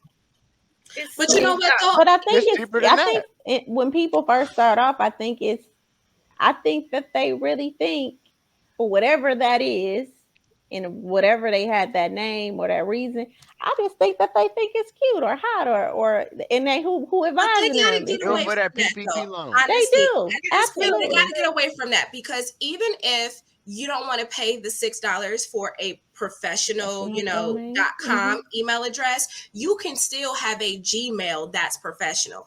I wouldn't have pretty girl 1 2 3 4 5. I done seen worse than that. I've seen some crazy stuff, but it's like, so it all goes into thinking about your branding, and that kind of ties into what you guys were talking about before, about what you post online and checking people. So I recently was looking for photographers with me planning for a wedding and everything, and half of my photographers looked me up. I mean, I had friend requests from my actual photographers just because. So I think we're now in that world where it's just almost a natural thing. You meet someone and you kind of put their name into Facebook and you see what comes up, like see what it is that they put out there. And I think that we can't be naive to that. We can't be naive. I was just on another session just before this, and we were talking about that. You don't get a second chance to make a first impression. So the second that a person, we can't be naive and act like people don't make inferences about the information that you're putting out there. People are going to make an inference about the way that you carry yourself, about the way that you conduct yourself, and they're also going to make an inference about the things that you put out there digitally. So the first time that they look at your or open up your email, that email address itself, that's your first impression. If that says that I think something like this is cute, that may make me feel like maybe you're not somebody that I want to do business with. So why put that out there? You know, why even do that? And the same thing about your profile. It may be something that if you're that person that you want to put who you are and how you are really out there, put your page on private and only have 5 friends that you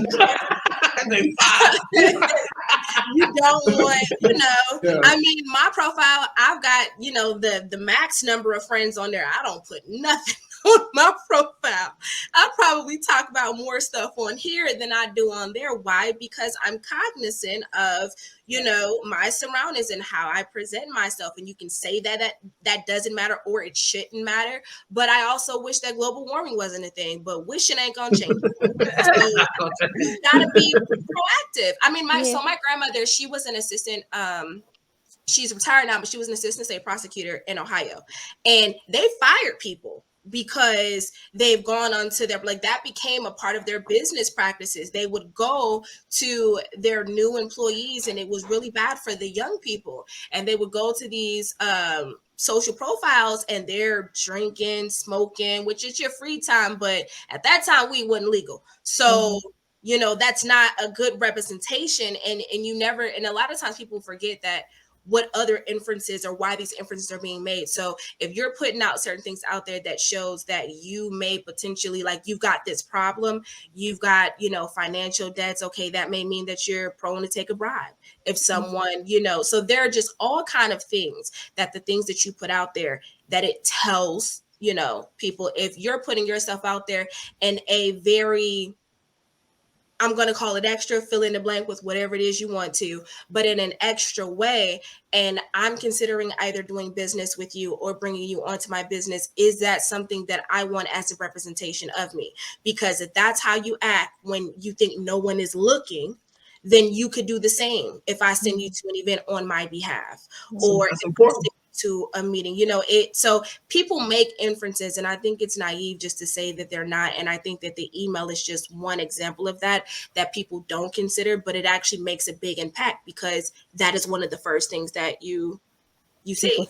Right. It costs nothing, for free. For the free 99, you can get an email address. So there is no reason whatsoever to not have that. And as a tidbit, so if you get a domain name with Gmail, you can actually do what they call create an alias email address. So if you want something that visually looks professional, so I could, for example, have, which I do have for my business, I have education at cherishinvestments.com because I have that domain name, but it just sends it to my regular Lachey email box. But it helps me to just kind of put something out there, exactly, to separate things. And you can send it to whatever box you want to. If you want to send it to a free box, you can. So then instead of spending $6 a month, you've paid $12 for the year. There are too many ways for you to get around that, for you to just, oh, well, I signed up for this a long, long time ago when I was, still in high school. Hey, GoDaddy. GoDaddy. Most people don't even know that. You can Klarna pretty much anything. You Klarna gas, you can Klarna a domain name and an email along with the domain name. Right. You can break that down into 4 payments. So instead of them shoes that you was planning on going to Klarna, them new, Nikes or whatever, get your domain name. People all the time. Split that 99-cent payment up in the I do think that domain names, because I do think email addresses, even with me, if you're doing a survey or something like that back in the day and I could read your email, I'm just like, who told you that this email was appropriate? I mean, I saw some email addresses that I'm like, what were you thinking? about this, and I could see probably why you thought that, but do you know you're applying for a job or something like that, or even giving people permission to say, hey, you can have more than one email address. It's not like one email address per person, right? You can have as many email addresses through Gmail and things like that. And I don't know if people think like I got one email address and that's all you can get, like they only giving out one email address, but you can always develop a new email address. I'm the king of email addresses. I got so many I can't keep track of it. Right. I was gonna say I'm on the other end of that spectrum. I got more emails than I can keep up. Every time I think of something, I like that. All right, last question. Does anybody else judge the @SBC Global people? I see those emails all the time too. I'm sorry. I judge anything non Gmail, man. Somebody hit me with a Yahoo, like. Right. Yahoo. It lets me know the age. It lets me know. I was just gonna say that because both of my parents are guilty of that. Like the only people I know, even my grandparents, it's like it skipped a generation, right? Like my grandparents get it, my parents completely lost. Yahoo is still on a lot of people. Yahoo, it is. Yeah. It is. Last question, guys. Last question here. Yeah. So, all right. So how often should you be networking? All the time. And how do you do that? I guess probably the bigger question, like, how do you do that? Talk. I'm up in their faces. I'm talking. I'm like, hey, so what you do, man? Hey, my name is. Hey, what's your name? I go to these I don't know if y'all know, but I'd go to conference after conference after conference. I'm trying to figure out who is that person. Like I said, I'm like the 9th grader, so I'm going in there. I see all the seniors. Right. And I'm trying to get to know all the scenes. I'm trying to make sure they know my face. So I go up there and try to add value. Like I try to, I tell them, hey, I like to interview you. You could, say a few things. So that's my approach. Because naturally, I just love the network. I've been doing this for years upon years, and it's just now, like as I'm older, a lot of my friends be like, "Man, how you could just go talk to somebody just like that?" Like, man, I could never do that. Like, I'm like, what, bro? I have no problem. Easy, bro. Like, that's the easiest thing for me.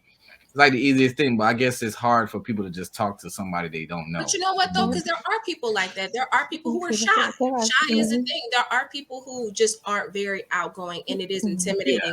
The idea of walking up to a complete stranger and introducing yourself. Yeah. So to those people, I say, you also weren't born knowing how to walk, talk, drive a car, none of these things. All of these things you had to learn, and it was through practice that you developed confidence and you became better at it. So just because you do kind of look at social situations with fear does not mean that you cannot just throw yourself out there a few times and build that confidence, and that fear will start to dissipate. And I would say to anyone who's starting off brand new and they've never networked before, because I know most of us have some dealings in real estate. So in real estate, networking is everything. If you're a wildflower, it's going to be hard to be successful in real estate. So that actually is one of my tips. So if you're not sure what events they have in your specific niche, go to a real estate networking event. There are so many different people there in diverse background, because real estate is is the best way, in my opinion, and I'm sure a lot of you would agree, to build wealth. So it doesn't matter, if you have a 9-to-5 or if you own a business. Real estate kind of binds us all together. So you would be surprised who you can meet at a real estate networking event, and they have them in all cities and tons of free ones. Yeah. So I would say that as a tip for you, like look up a local RIA, go on Facebook. Facebook is a really good place for networking because you can search events, Facebook and Eventbrite for in-person events. You can just search real estate in your area, see what comes up. If you're still not really sure if you want to do like live in person, you're a little hesitant on that, Facebook groups is a type of platform that offers some type of a group setting. Or create your own.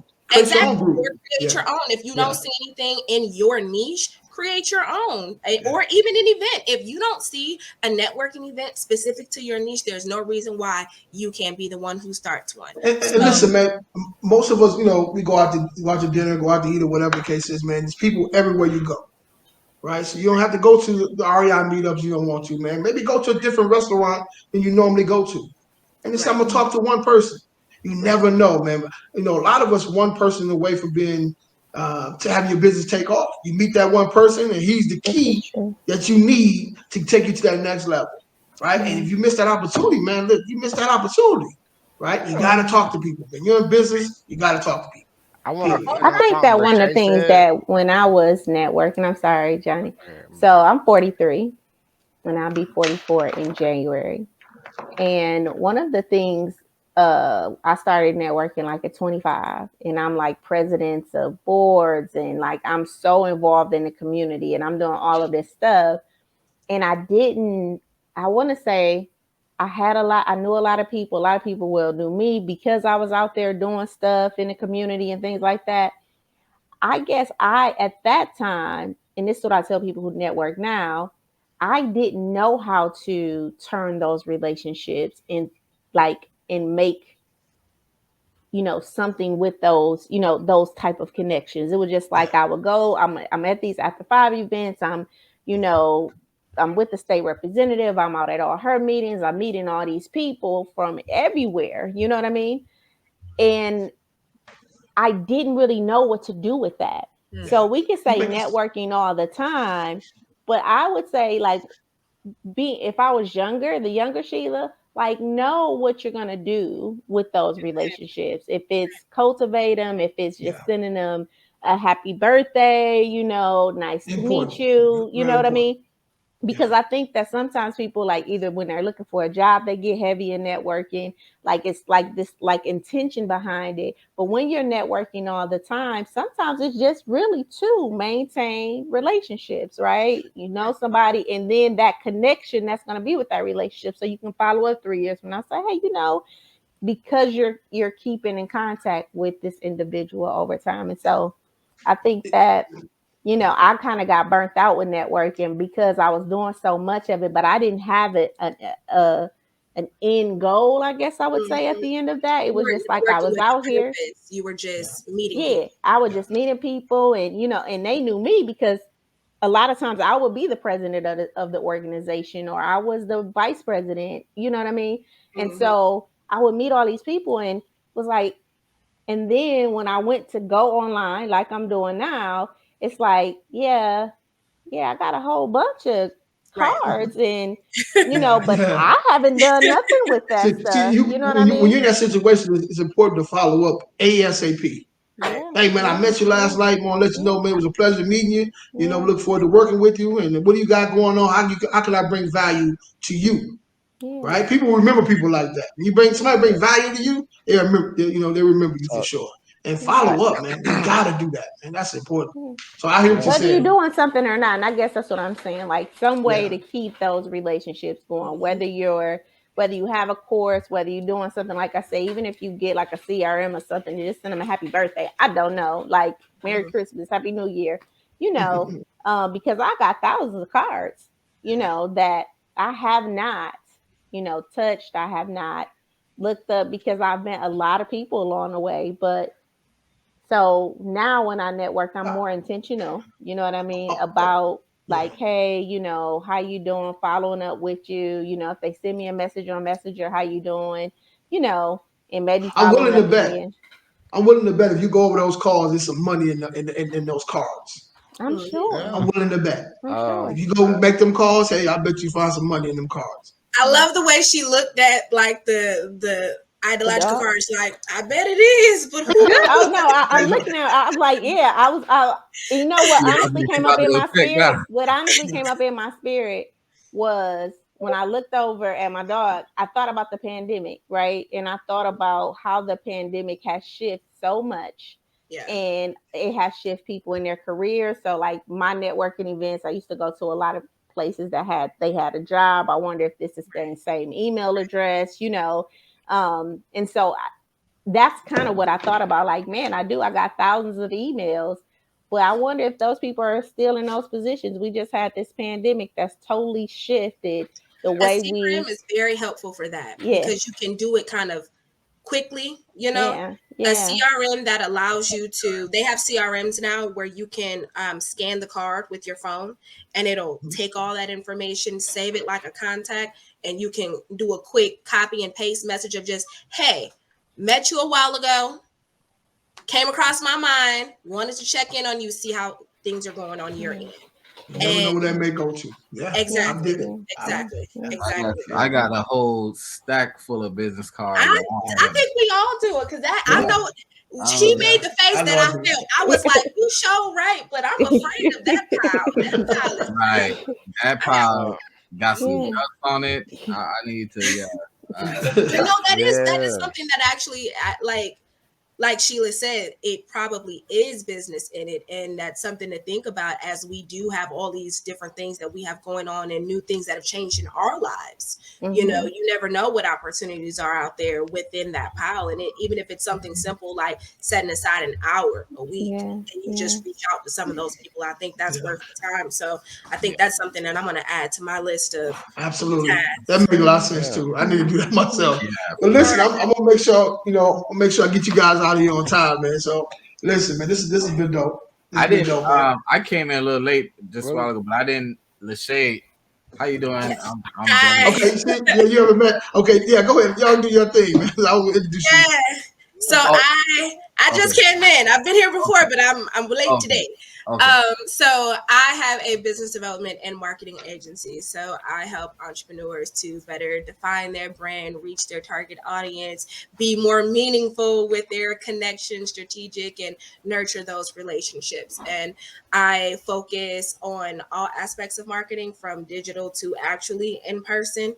And it's so funny that I came in right on that topic because that's a class I taught a class on this past Wednesday, and I asked my audience kind of like, what is it, a class that you would like? And that's what they brought up. So I'm working on a class about networking that will talk about how to use events to build your email list. So being more mindful and more purposeful with the networking that you're doing. So if you're hosting an online event, having the process that you send those people through. If you do it live, you really kind of need the same thing and going through some of the logistical things that people forget when it comes to hosting an event. So that's just a little bit about me. Hold on. While we on that, there was something I wanted to mention because it was something that both Shiela and Lachey said, and it was basically what I was thinking is a combination of the two.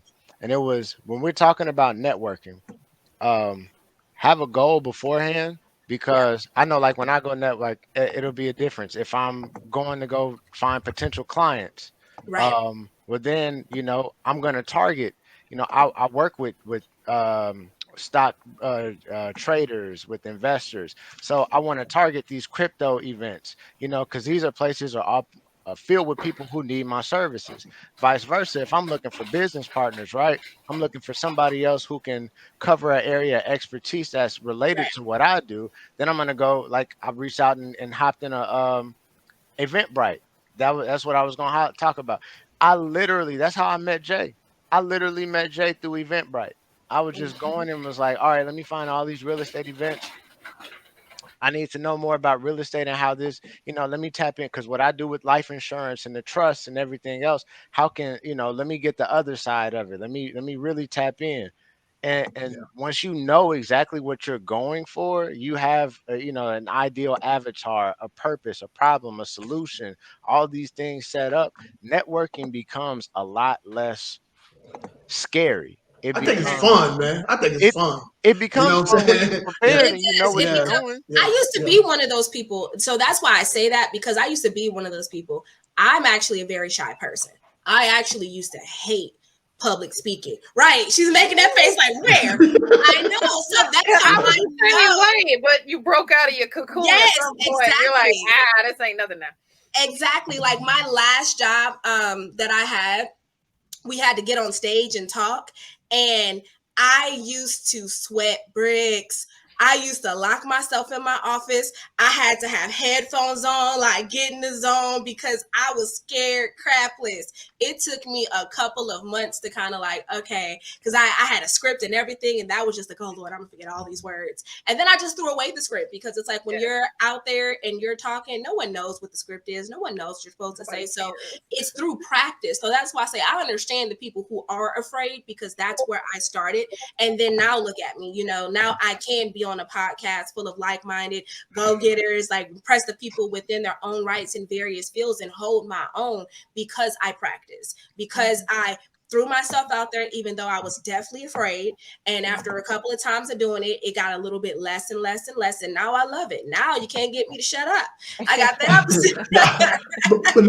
but Johnny has a great event. He's about to have this month as well, man, where you can do some, some reach out to some people. Tell them about what you got going on, Johnny. Yes. Mastermind. Yeah, on October 20th at the House of Cigar Lounge in Farmers Branch, Texas, we are doing the Creating Leverage Wealth Workshop. We will be giving away some very old secrets, but some very transformative wealth strategies that can help business owners and investors in the areas of taxes, succession planning, exit strategies, also just coming up with different streams of income. So you definitely, if you're in town, please show up. We would love to have you there. It's a free event. Once again, that is at House of Cigars Lounge in Farmers Branch, Texas, October 20th from 6:30 to 8:30 p.m. First round on me. Oh, it's BYOB as well. It's BYOB. BYOB? It's BYOB. I forgot you guys, most of you guys live in Texas, huh? Oh yeah. Well, Texas, but different places. So I'm Houston. I used to live in Houston. Yeah, and they're in Dallas. Oh, okay. Yeah. I used to live in Houston. Yeah, so Texas in general, when it comes to real estate, I mean, the events are amazing. And I'm glad that Johnny is hosting this event because it really does sound like it's something that doesn't matter what your industry is. Any and everybody can attend that event because it's about wealth. And wealth is what we all want to achieve. We all don't want to make money. We need to be focused on getting wealth. So I love that you're putting together something that allows people to do that. And I think that was a perfect segue into that. But one thing I wanted to say when you brought up about being meaningful and going with goals when you go to those networking events, and that's something that I know I've heard Shiela say too, just about how once you set those goals, how you'll be surprised how it becomes attracted to you. You'd be surprised when you put that energy out there. If you go in there and you say, hey, you know what? I need a partner to help me keep my business afloat. Somebody who can handle the marketing because that's just not me. If you put that energy out there when you go to Johnny's event or when you go to a networking event, that will come to you and it makes it so much easier. So it's not just about you setting these goals so that you can go and be a shark and like, I'm on a proud and I'm going to find it. It's a mental and an energy thing as well. That when you're in that mindset, you're going to be more attracted to opportunities, that align with what your goals and your missions are. So I just want to say that little which is why you need a coach or somebody like a Lachey in your life to get you some clarity, or Danielle or Shiela. And I need to add Derrick, you do it too? You do coaching, Derrick? I was saying, do Derrick do coaching? I think you do mindset coaching too, right? Yeah, mindset. Yeah, I'll be doing a lot of that. And like she was saying, like that is so important. Like that's really my objective when I go to these conferences. I'm trying to identify who it is that I'm supposed to be talking to. And at each conference, I've met someone that I was supposed to meet. So I go in like that, whether it's 1, 2, 3. I know I'm gonna meet someone that I'm supposed to meet, and we're gonna build that relationship. So that way, if you see me again, oh yeah, I remember you from and we're keep. And I wanted before we leave, I follow you too, Lachey. Just to, I sent you a message. Yeah, I sent you a message. So see, I told you people do that. That's like an automatic thing. You get someone's name, you go online. It's automatic. Okay. Another cheat code. Yeah. If you have a solid network of business-minded friends, use their network. If you're getting into that, because like I have I have people that are in networks that I cannot be in, like sororities, fraternities, things like that. But you can get in through your connections with other people, and that's the whole concept of networking. So you can start small and reasonable. Use your friends. Like, hey, what you going? If they're business minded friends or forward thinking people, see what they're doing. Right. If you don't know where to start. All right, tell them how to reach you guys. Yes, so for me, you guys can see it on the screen. My name is Shiela Little. My company is Cherish Investments. You can reach me on social media at Cherish Investments. You can also visit me on my website at cherish-investments.com or connect with me via email, and it's just Larue, LARUE at cherish-investments.com. Excellent. Who want to go next? You can meet me. I'm Shiela Little, and you can meet me on all social media handles at I Am Shaping Solution. Absolutely. All right. Who want to go next? I'm Derrick. Derrick to Derrick. As you can see on the screen, is Derrick, DERRICK, the number 2, DERICH, because I went from Derrick to Derrick. No.